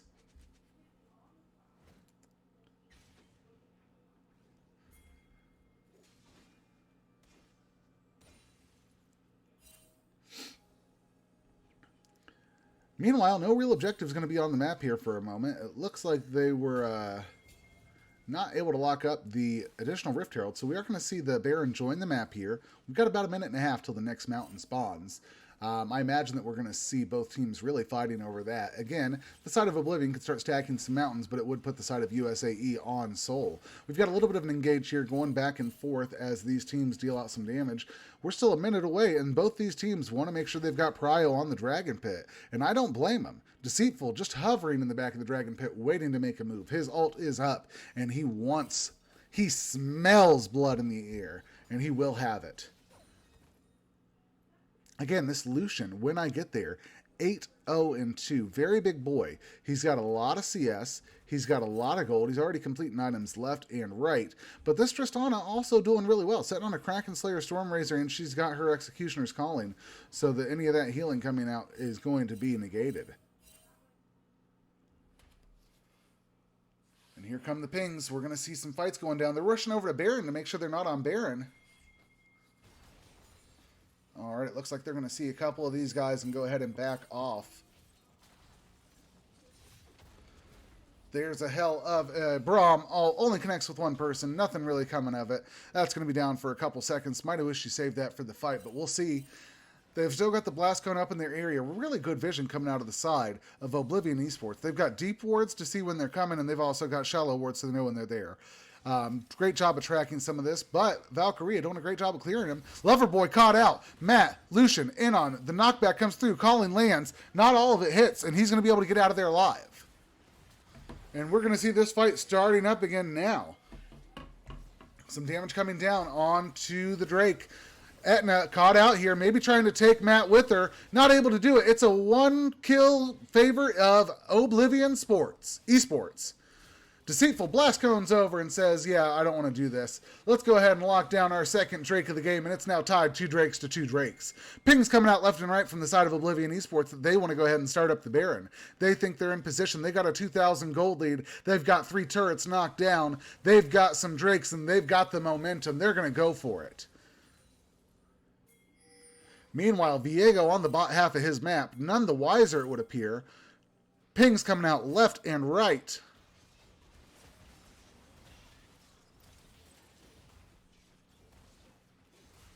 And this Baron is going to start to get melted down. Well, I want to see it. We've got the Baron about half health. Fight coming down. And they're going to turn. Valkyria taking some of those initial shots, but it's going to be Bardo support who takes a little bit. Deceitful now kicking some health. Now, Sungboy having to hop out of there. This calling is on an instant cooldown, it feels like, as it's getting popped almost every game.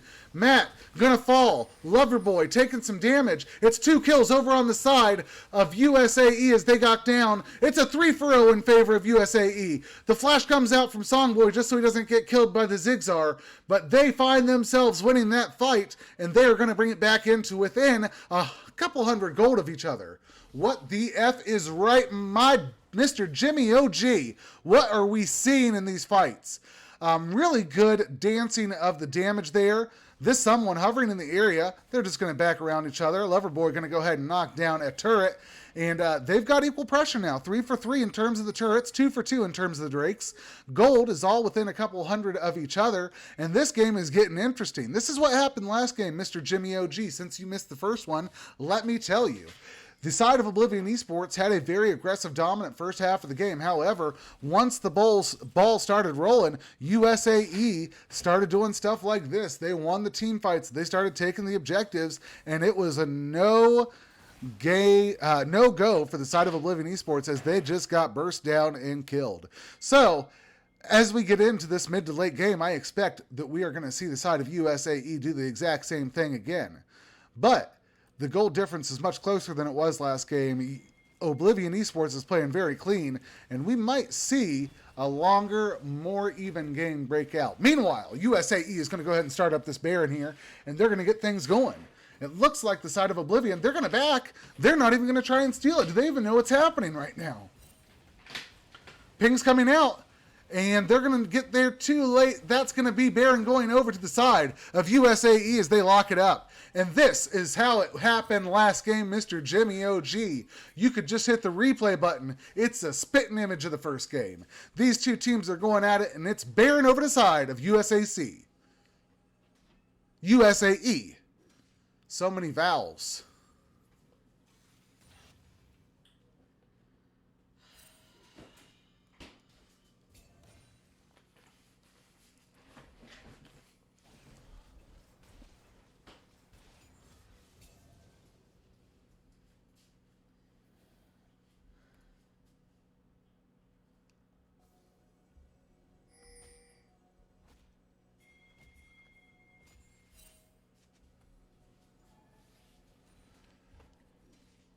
And the Drake's going to be joining the map here in about 1:30. We could see another fight breaking out here any moment, as both teams were very early to get positioned on it last time.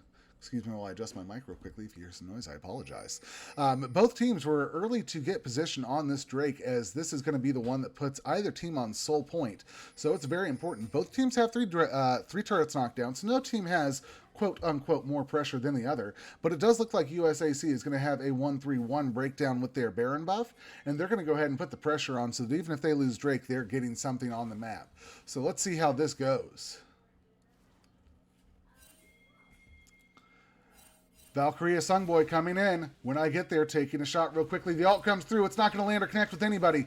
You've got a 2v3. The calling comes out. Damage coming down. The Zonias comes out. Now it's a 5v5. Everybody's fighting. And that's going to be Tristana going over. Now we've got Braum dying. It's a 1-for-2. It's a 3-for-1.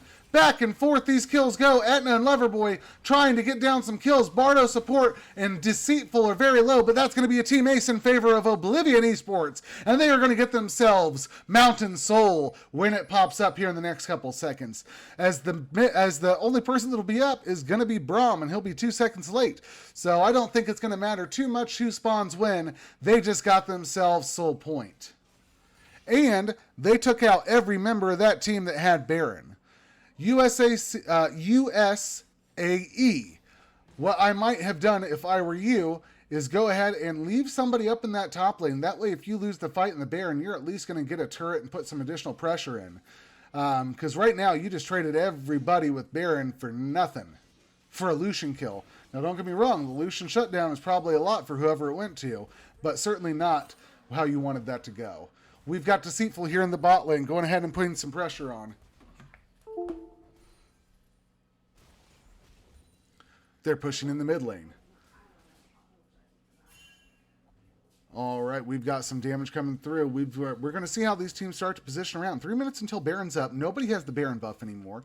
And they got an additional turret on the side of red. They knocked down that mid-tier 2 turret. So now the side of Oblivion, again, feeling like they're a little bit up in position. They won the last team fight. They wiped the team from Baron, and they've got Soul Point on the board right now. They are certainly in a position to win it. But we've been here before. In the first game, we saw something very similar, and it turned out to be the side of USAE that was able to roll over and get some of the wins going. So, do you think that USAE is going to be able to lock up this game, or do you think it's going to be Oblivion Esports that's able to go ahead and finish it off? Let me know what you think in the chat. I'd love to hear your thoughts. Lucian going in on Etna. Damage coming through. She flashes away, but it doesn't matter. It's going to be gold going over to the side of When I Get There, who's on this Lucian now 10, 1, and 7. A very big boy indeed. I might have saved my flash and just accepted defeat if I'm Diana, but sometimes you just want to try and get away. Snake J, nice. You like that kill coming out of the Lucian, huh?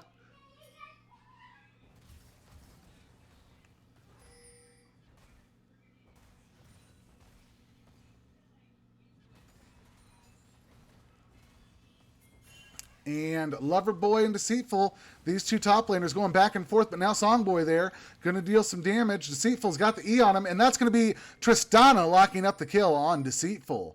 Very well played. This Tristana in the right place at the right time, a lot of different times. She's 7-1-3 herself. She is feeling pretty big, and she's the true ADC of the team. Again, Lucian putting out some damage, though, so we're going to see how these two teams play it out. It looks like the side of Oblivion Esports putting some damage on this tier 2 turret in the top side, and they're going to knock it down. They now find themselves up 5-3 in terms of the turrets. Baron up in 1 minute 10. Drake up in about 3 minutes.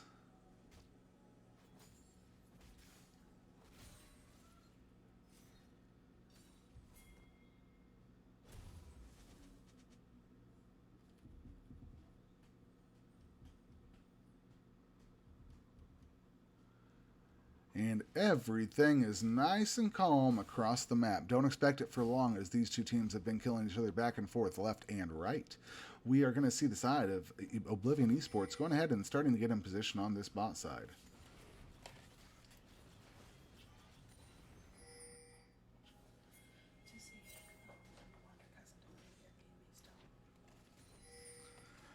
All right. Hey, thank you very much for passing by. I appreciate it. If you want to drop a follow, Snake J, I'd love to see it. Otherwise, thank you very much for dropping in. Project 1016. I think you bring up a very good point. The Executioner's Calling is on there. I think they might have done it for... I don't know. I'm looking through and I don't see a lot of healing coming through at all. You're absolutely correct. Lord Dominic's would be a lot better item to build there.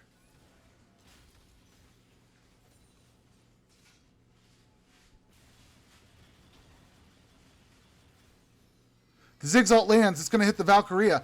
Now we've got a fight coming out. Poppy gets a 4-man knockback with her ult, and we could see a fight breaking out here again. Valkyria, kind of low. Don't go in there, bud. The hook lands. Oh, no, it doesn't. It goes forward, and it does not catch anybody. We're going to see these this side of USAE getting out of position. This someone gets blown up. Viego gets shut down.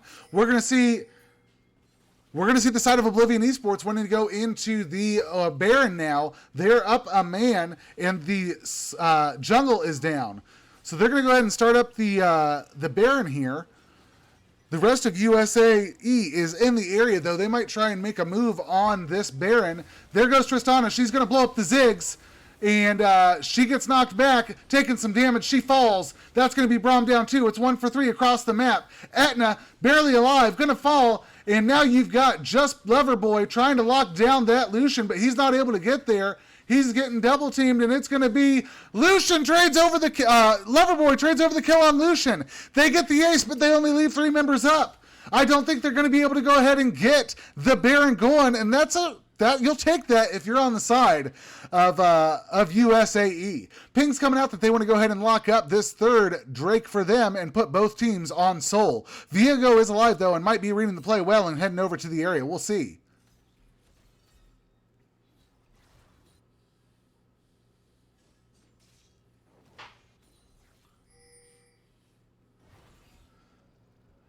This someone running away, Deceitful, just clearing out the area, keeping them off. Going to go ahead and let the side of Oblivion Esports do what they got to do. Now, keep in mind, this is something I want to point out. 16 kills to 27 kills. 3 turrets to 5 turrets. Oh, that was their 4th Drake that they lock up. Ugh. I read it wrong. That's the 4th Drake going over to the side of Oblivion Esports, and they are now setting on that Mountain Soul, which gives them one hell of a shield, especially with 4 of those Drakes stacked up. They are going to feel good. And look at that Malphite. That Malphite has the Mountain Shield. He has his passive shield, and he already has so much armor, it's not even funny. Good luck trying to touch that Malphite with anything besides Diana, because it ain't going to happen.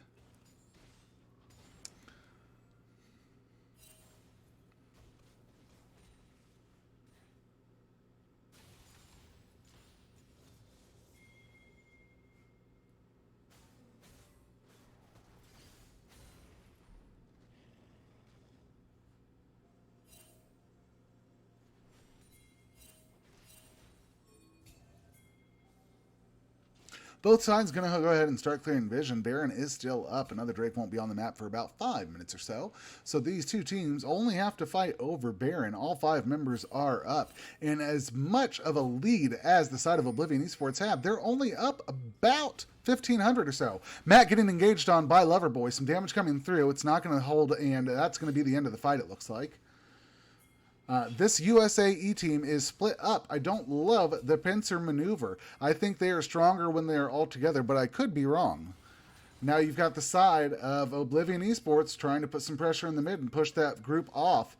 They're going to go ahead and start walking over to Baron. However, Loverboy in the area going to go ahead and run away. The Q lands, the W lands. Loverboy could be getting popped, but he is quite a tanky Loverboy. Knocks Matt away. Deceitful comes through, and that's going to be Ziggs locking up the kill with the help of Lucian on to Loverboy. It's now 4v5 across the map again as Oblivion Esports go ahead and start up the Baron once again this time. Now we've got all members in the area. Matt trying to hold it down by himself and keep the damage aggroed, but it does not matter if everybody else is running away to fight.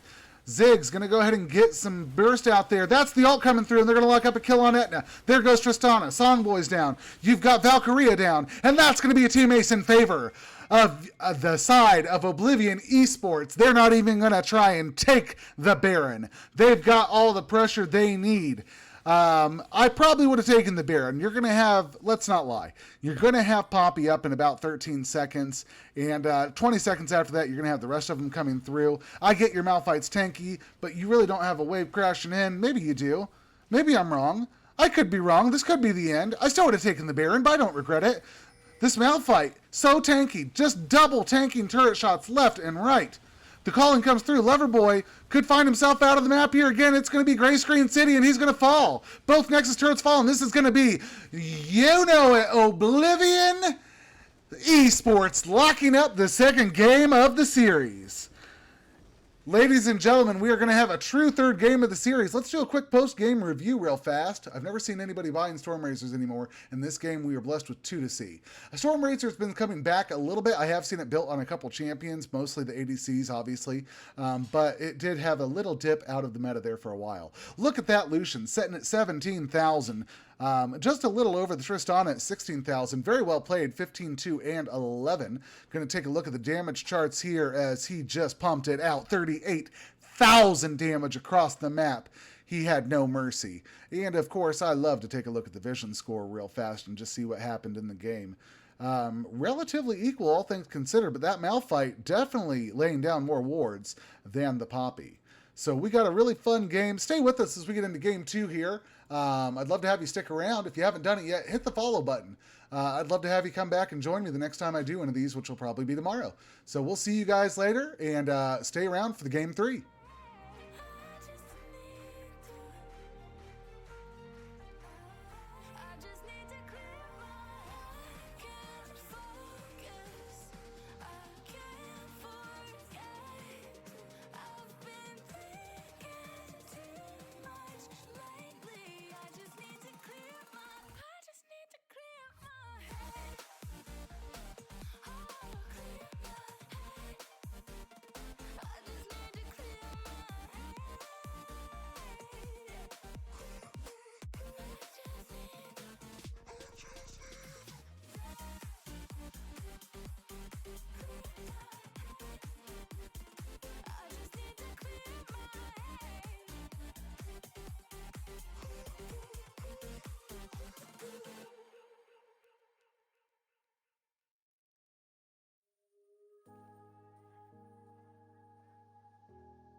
Run free and dive into the sky.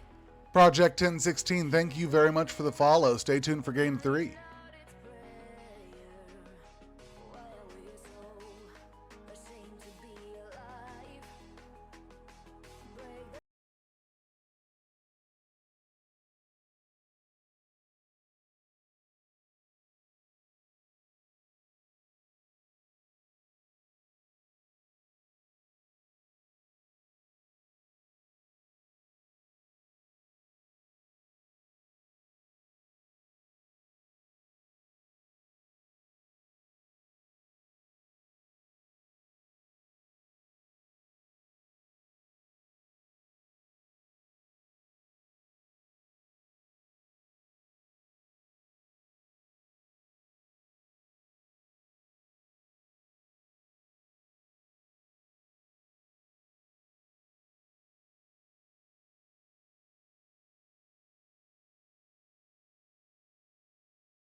behind your back.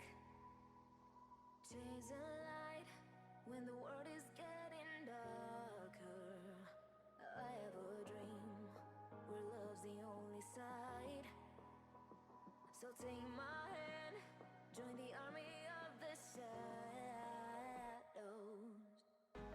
Going harder, we are more than numbers, standing in the shade. Going louder, we are all one color, standing in the way.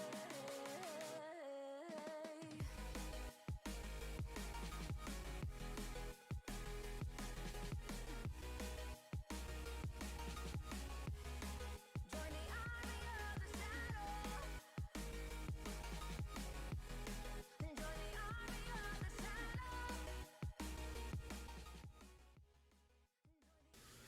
All right, and welcome back to this game 3 between Oblivion and USAE. We're going to see Thresh and Lulu banned from the side of Oblivion. And Karthus, interesting ban there. Hasn't really been showing up a whole lot in this game, but that's okay. Meanwhile, we've got Evelyn, Irelia, and we're going to get rid of the Zhao, it looks like. So all the bans coming out of these two teams, Oblivion Esports versus United States Army Esports Academy team. So we've got a heck of a game. The series is right now tied up 1-1. USAE won the first game, Oblivion the second game, and this is going to be the tiebreaker to decide who brings home the bacon. We've got Viego getting locked in first. Viego had an absolute stellar game first game. Little lackluster the second game, so we're going to see how it plays out this game. And we've got a Gwen Ziggs getting locked in from the side of USAE.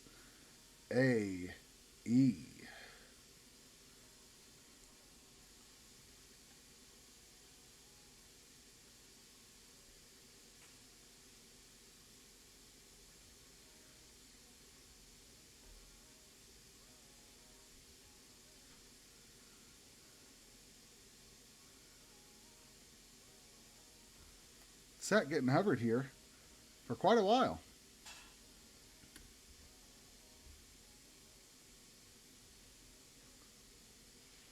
Sett does get locked in eventually.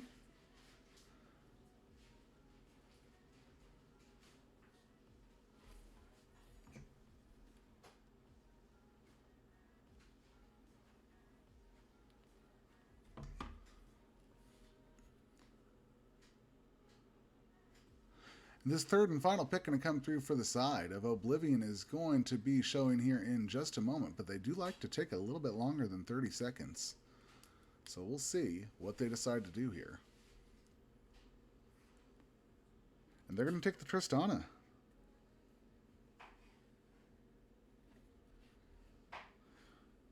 Tristana only been played on the blue side of the map this game, just a little FYI for you. And let's see what the side of USAE decides to do with their third and final pick of this early pick phase.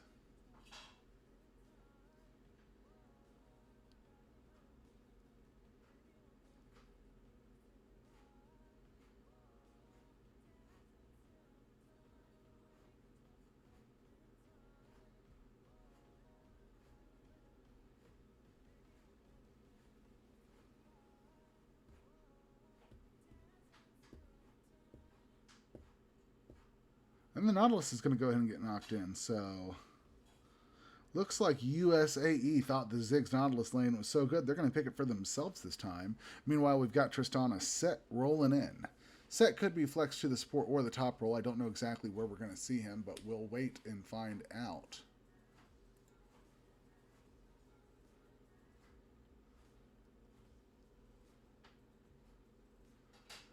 And Sylas is going to get banned out. Sylas is a good ban. I'm surprised we haven't seen more focus on him. Even with the nerf coming through this last patch, he has still been a really viable mid laner. Very hard to trade out with him in the Kingslayer, and with the Everfrost, he's able to lock his Abduct, Abscond, and just deal a hell of a lot of damage. Lissandra getting hovered here. We're going to see if they lock in that as the ban. They did it the last game, so I'd imagine that we're going to the first game, but it looks like it's going to be Camille. And Akali going to come through as the final ban for the side of USAE. Ooh, excuse me.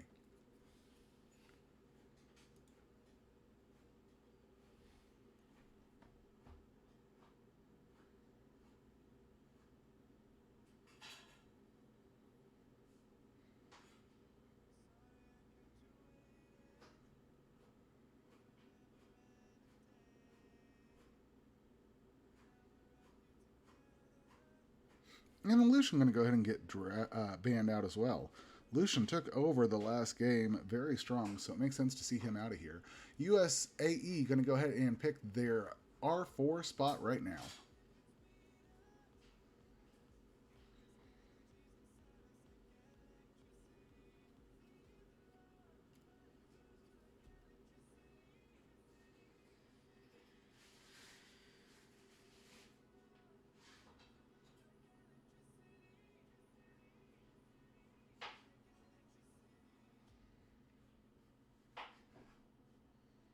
Well over the 30-second mark again.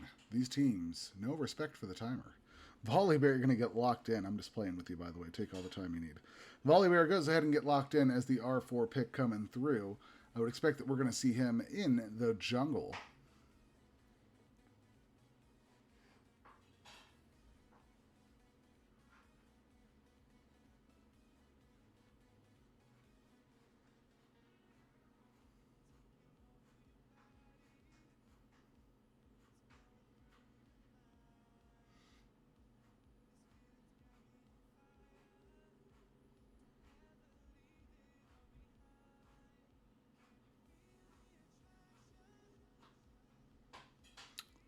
Are we going to get to see a LeBlanc game? Please say yes. Yeah, we're going to see LeBlanc locked in. The final pick coming out from the side of Oblivion. Now we're getting spicy. LeBlanc is going to be a fun game to see.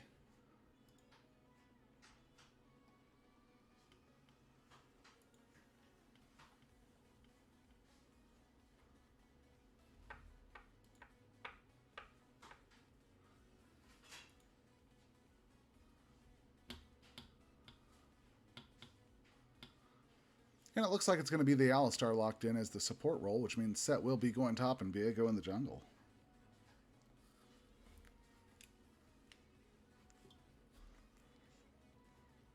And last pick coming through, it's going to be Qiyana. I haven't seen a Qiyana game in a hot minute. So, folks, this is the team we're going to get to see. I'm going to take a quick break real quickly before we get into Game 3, so stay tuned. If you haven't done it yet, go ahead and hit the follow button. I do games like this almost every night of the week, and I'd love to have you here when I do them. So, we'll be looking for you. See you soon.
All right, everybody, and I'm back. Let's take a look. We got Volibear into Sett, Viego into Gwen, Qiyana into LeBlanc, Tristana and Alistar into Ziggs and Nautilus. The side of Oblivion Esports is going to be on the blue side. United States Army Esports Academy team is going to be on the side of red. This is the final game. It is currently tied up 1-1.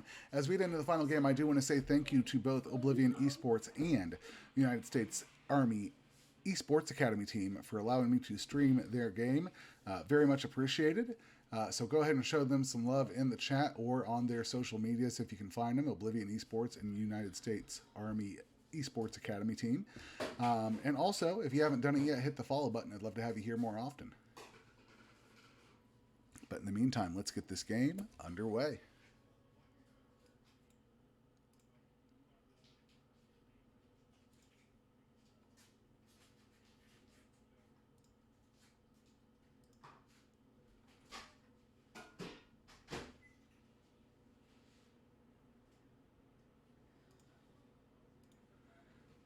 All right, we've got Ignite on the LeBlanc, Ignite on the Qiyana.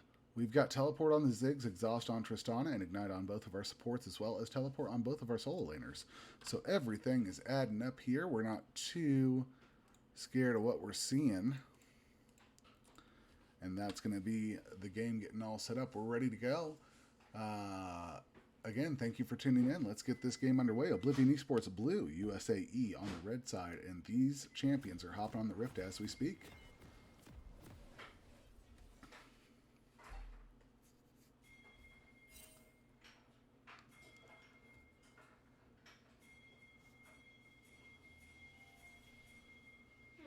And pings coming out left and right. Both teams look like they're going to do a pretty solid 5-point here.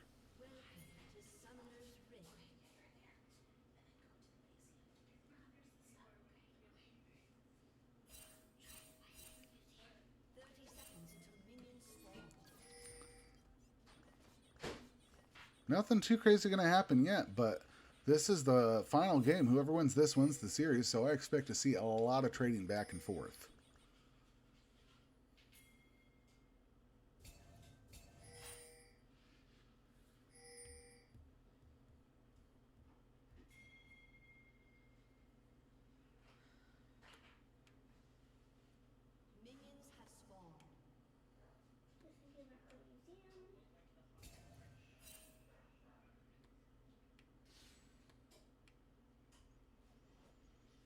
All right, and we are going to get underway here in just a moment. It looks like both of the junglers are going to start on their red side, on their bot side.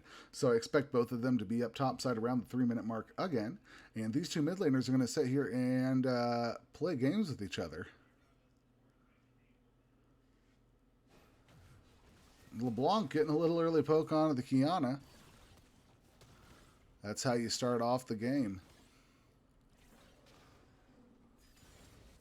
And Rept going ahead and do the jungling for the side of USAE.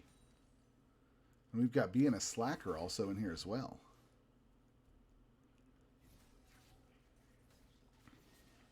And we've got a quick pause. Let's see what's going on. Bear with us just a moment.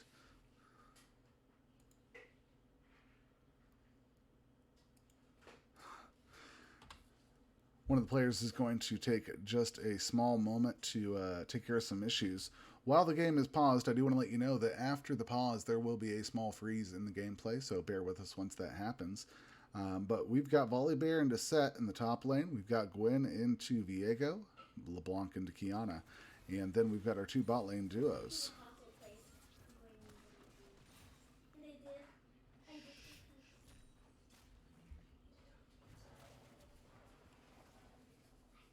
That's the freeze.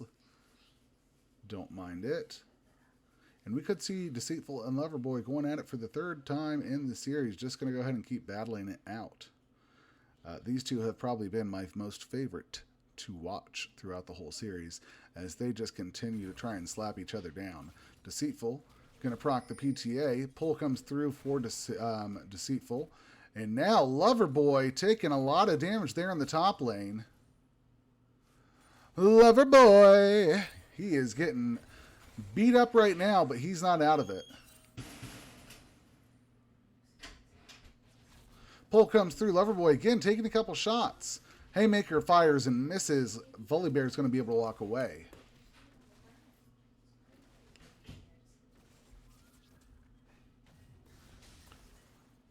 And there's the electrocute proc. However, Tristana trades over a turret shot at the same time and ends up putting herself...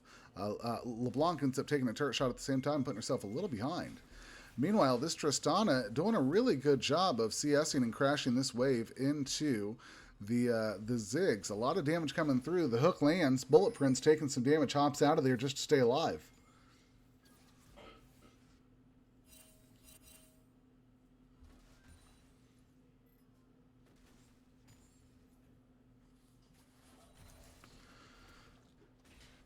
And Loverboy doing a good job trying to collect some CS up in that top area. Sett has a little bit of a level lead on him. That electrocute proc going down on the Qiyana again. She finds herself pretty chunked out there. Hook lands again on Bullet Prince. The bomb comes in from being a slacker, and the ignite's down. Bullet Prince just going to have to run away. Bardo support, meanwhile, taking a lot of damage. Ziggs trying to follow up. Nice sidestep out of the Alistar. And good job from Loverboy keeping Deceitful in lane so he can't get away. It looks like Nautilus finding himself out of position here. Valkyrie are going to get collapsed on, but Rept is in the area to help out. Bardo support following up flash for flash. They're not able to make anything connect. It's a 3v2, and First Blood going to go over to Gwen. Matt now trying to trade over something, putting some damage out, flashes away, but still gets locked up. Damage coming down. Gwen gets traded over. It's a 1-for-1. Matt is still alive. They'll fall. It's a 1 for 2, 2 for 2, 3 for 2. I apologize. That's a 3 for 3. Alistar was one of the first people to die there. Loverboy, meanwhile, having to run away in his own jungle just to stay alive. Deceitful going to continue the chase on, but he's not going to connect with anything. So Loverboy is going to scramble for his life. The flash comes in. Oh, comes back to the W, taking turret shot after turret shot, not able to lock up the kill on being a slacker, and he's going to go ahead and get out of there.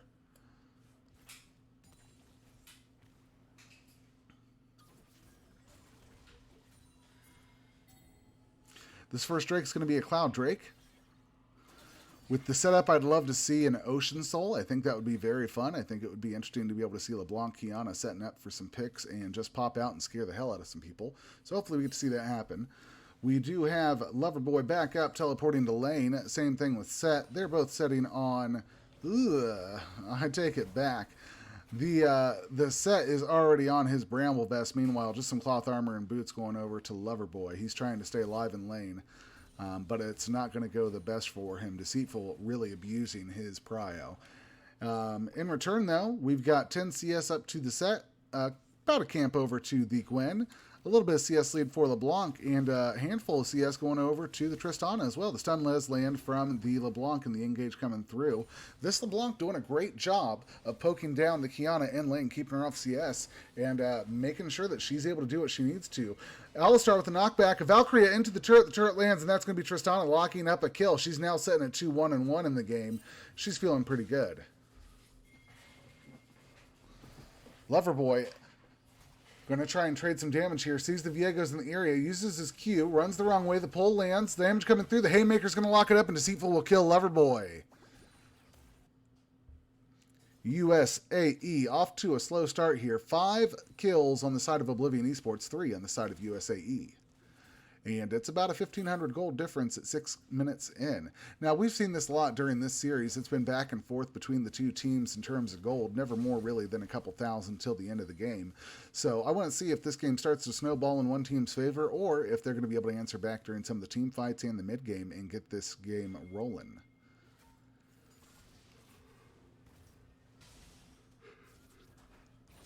There's the stun. There's the ignite onto the Qiyana. She is just barely going to make it out alive.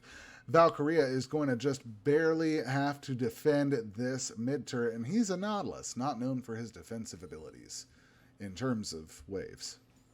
Obviously, he's known for his defensive abilities. You get what I'm saying. Don't worry about it. Anyways, Loverboy Deceitful playing around up in the top lane again, just smacking on each other left and right. There's the bear slap coming out. PTA proc. The pull comes through. The haymaker lands. Loverboy having a shield after that, and they're both going to stay around the same level of health. Meanwhile, Viego down on the bot side, locking up the locking up the Cloud Drake, and we're going to have a Mountain Drake joining us next, which means we may get that Cloud Soul, but it could be the Infernal. The Ziggs ult comes through. Valkyria caught out and gets blown up. Now Rept gets hot with the hook. It's a 4v3. He dies as well. It's 2-for-0 trade. Bullet Prince caught out of position. He's going to die. And we could have ourselves a hell of a fight breaking up. We've got Ziggs lobbing bombs over the wall, trying to lock things down. Not going to be able to connect with anything. Really takes the blast cone over and hops on out of there. That's a 2-for-1 trade across the board. And it's still a gold lead in favor of the side of Oblivion Esports.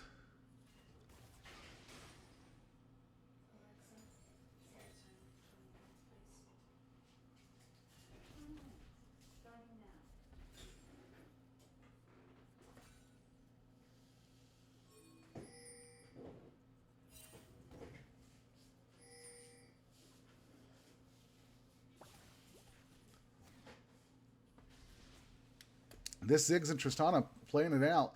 LeBlanc able to land the stun onto the Qiyana. There's the proc of Electrocute. However, she's going to follow up. She might be able to get a trade kill here as the Ignite is down, and that's going to be a kill going over to Qiyana. However, Viego will lock up the kill on the Qiyana, and that's going to be a 1-for-1 trade across the map. Now we've got Deceitful getting blown up. The ult comes through from the Sett. The pull comes on, and that's going to be Sett locking up the kill with the Haymaker onto Volibear. Now Deceitful trying to lock down this Gwen, but it will be Gwen that gets the kill. It's a 2-for-2 trade across the map as both of these teams are playing their heart out and trying to get kills where they can.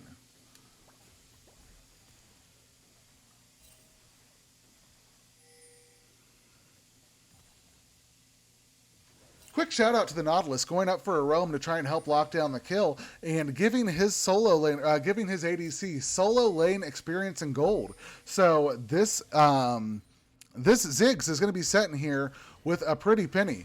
There's the stun that comes through. The Ignite's on, trying to lay down damage. Etna might be hurting here. Auto's coming through left and right. It's not going to land, and that's going to be survival from Etna in lane. When I get there, doing a hell of a lot of damage, though. Up a level and really laying the beat down on right now. She is also up about 20 CS over the Qiyana.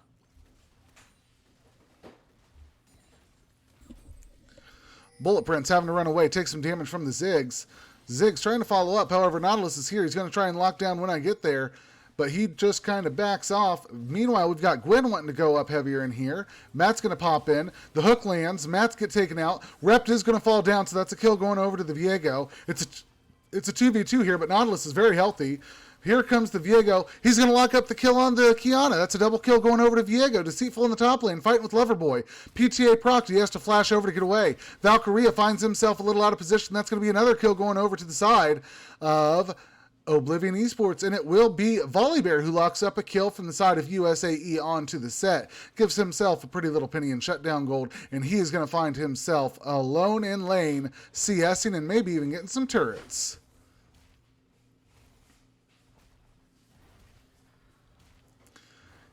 Here comes Matt. There goes the turret. He's going to try and do some damage. The stun lands. Some damage coming out.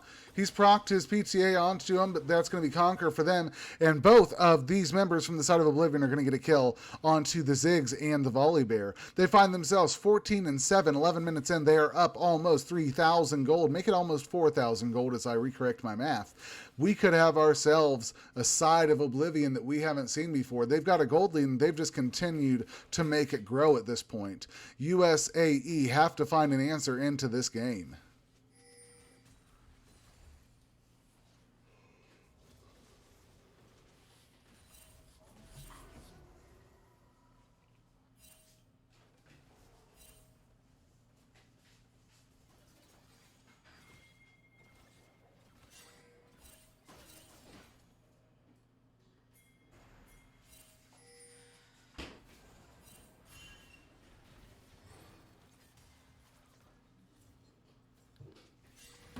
And we've got When I Get There going in. The stun's going to come through, but not until after he backs off. Deceitful taking a turret shot.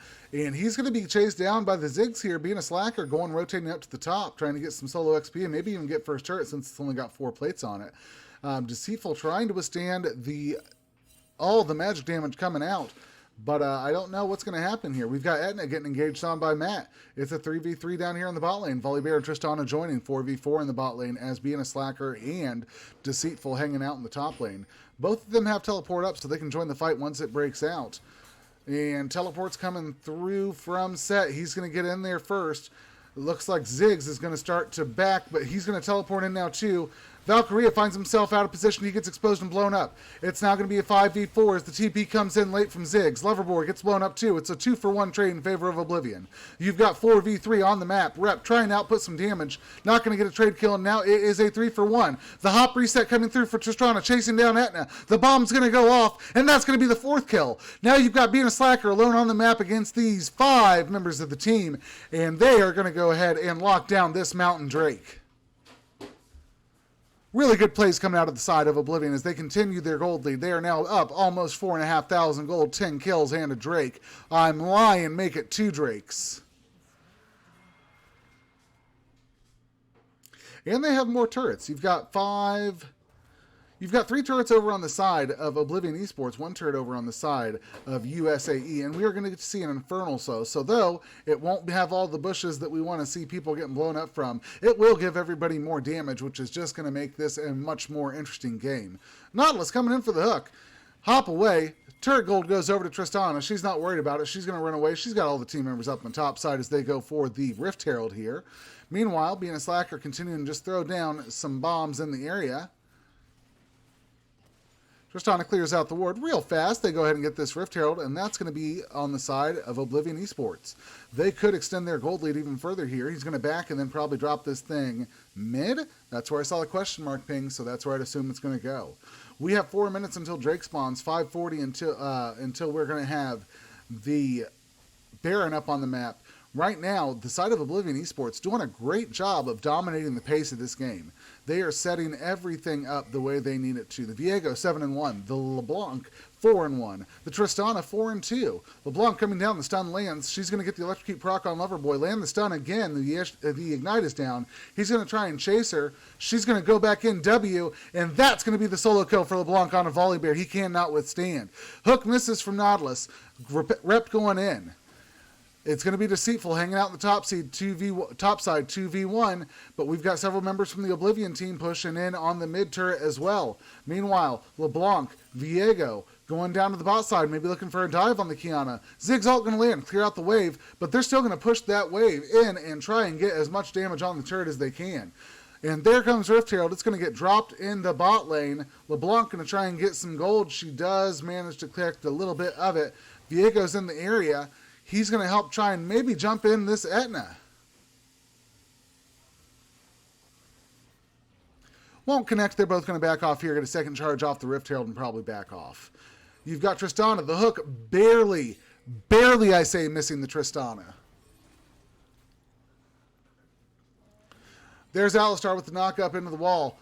Viego trying to play the opposite side. Everybody's collapsing now.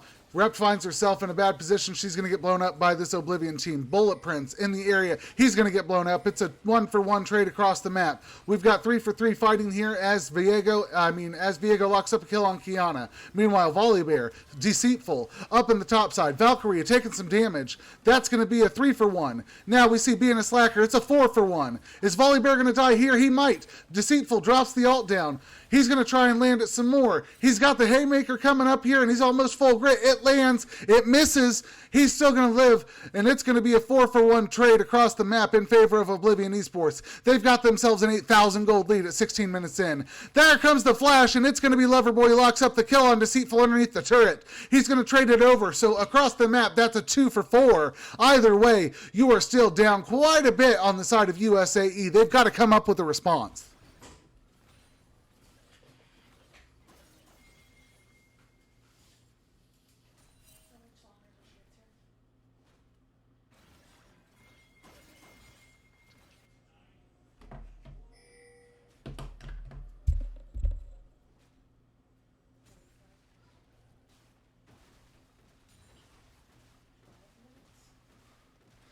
All right, and there's Tristana in the top lane. She's putting some damage down on that. She might be able to knock this turret down, but we've got a lot of members collapsing. Volibear, Gwen in the area, Nautilus and Ziggs coming up and hovering in the area. Looks like Tristana is going to go ahead and back off respectfully. We've still got 2 turrets going over the side of Oblivion Esports. USAE is not able to respond yet. This game feels like it's getting a little bit out of hand in terms of the gold lead. Kill difference is 13 kills and 2 Drakes. We're going to have the Infernal Drake joining us here in about 45 seconds. I'd imagine both teams going to be vying for position over that. There goes LeBlanc. She locks up the kill, and that's going to be a boom snap coming over to Ziggs as he gets taken down by the Electrocute proc there. Loverboy pushing this way, pushing this in. Turret shots going down. Tristana setting up solo. She is just trying to get some solo XP so that she can become functional in this game. She's already got her Gale Force, but it would be nice if she's able to go ahead and get her second item here. Meanwhile, there's the poke on to Nautilus, so he can't back. And Oblivion Esports really setting good here. Drake going to be up in 10 seconds. They've got all the prio and position in the world they could want for it. They could put themselves on soul point right here.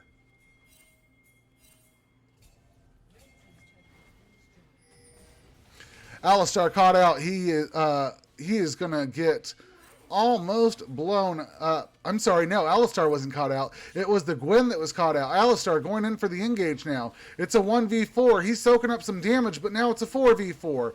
Loverboy taking some damage out of the LeBlanc. Sett ulting in. That's going to be Ziggs down. Pull. Loverboy's going to fall. Etna's going to fall. And that's going to be the 5-man ace for the side of Oblivion Esports as they lock it up and start running down to the Infernal Drake. Meanwhile, Bullet Prince, Bardo Support, and the rest are going to push in this wave in the bot side and see what they can get. LeBlanc going to do the same thing mid. Really good job out of Oblivion Esports pushing and pulling this map. There goes the turret. Could they get the inhib here? It's pre-20 minutes. One thing you don't want to do is get an inhib too early. You'll just funnel gold and XP into the enemy team. But they're going to go ahead and take it here, saying, I think we're going to be okay. There's another turret falling.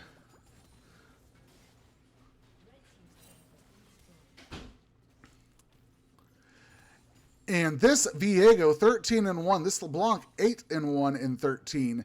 The Viego 13-1-8, ironically enough. These two are sitting here big and pretty across the map, and they are asserting their dominance everywhere they can.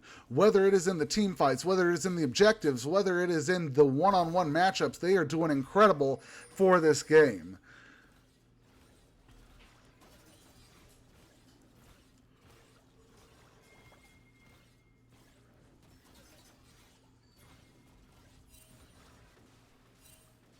Baron pings coming out left and right from the side of USAE.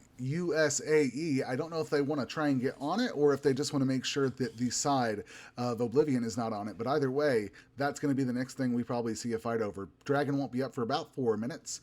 All the objectives are pushing in towards the side of USAE. So I would imagine that Baron's going to be where we get to see the next big fight come through.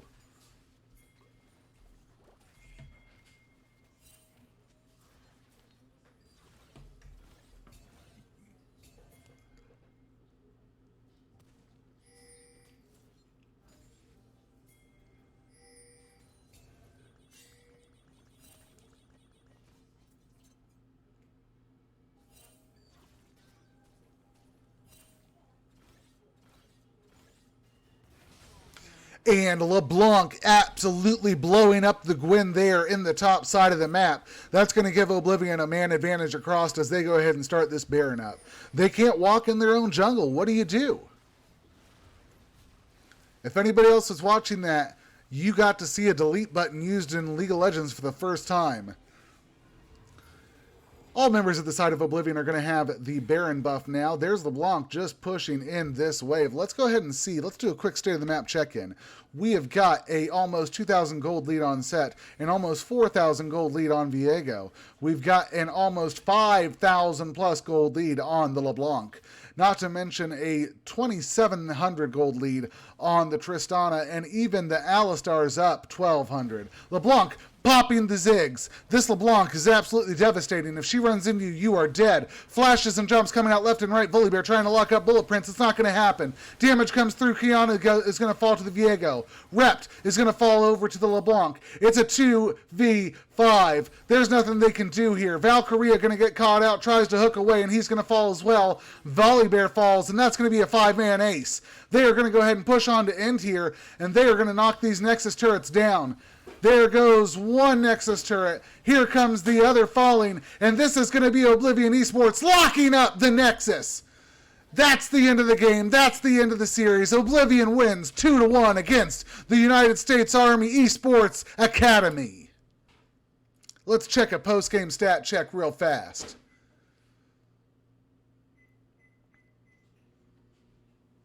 This Matt and this LeBlanc both setting on 12,000 gold. The Tristana, 10,000 gold. The next closest person from the enemy team is at 7,500. So that means that they were almost 3,000 to 5,000 gold ahead of the side of USAE.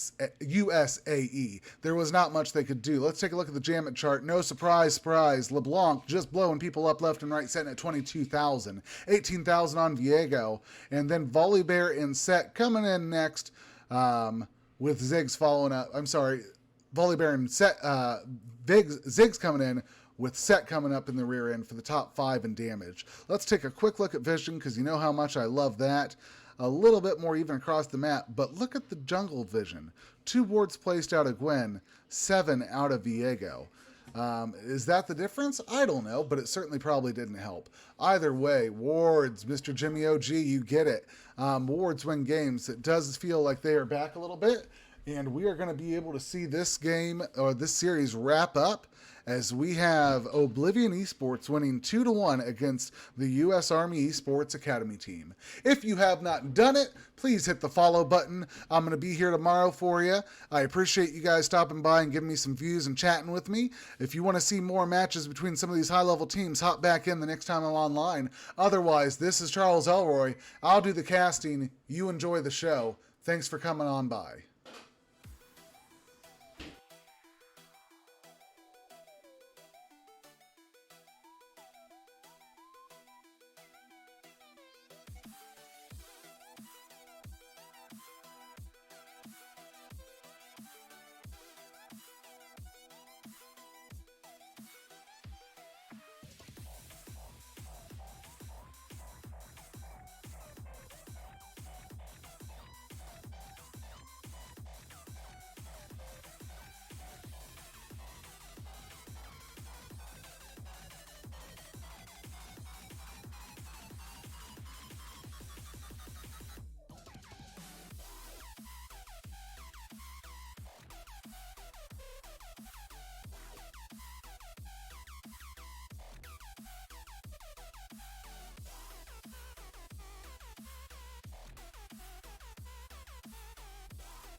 my first start on Zumper.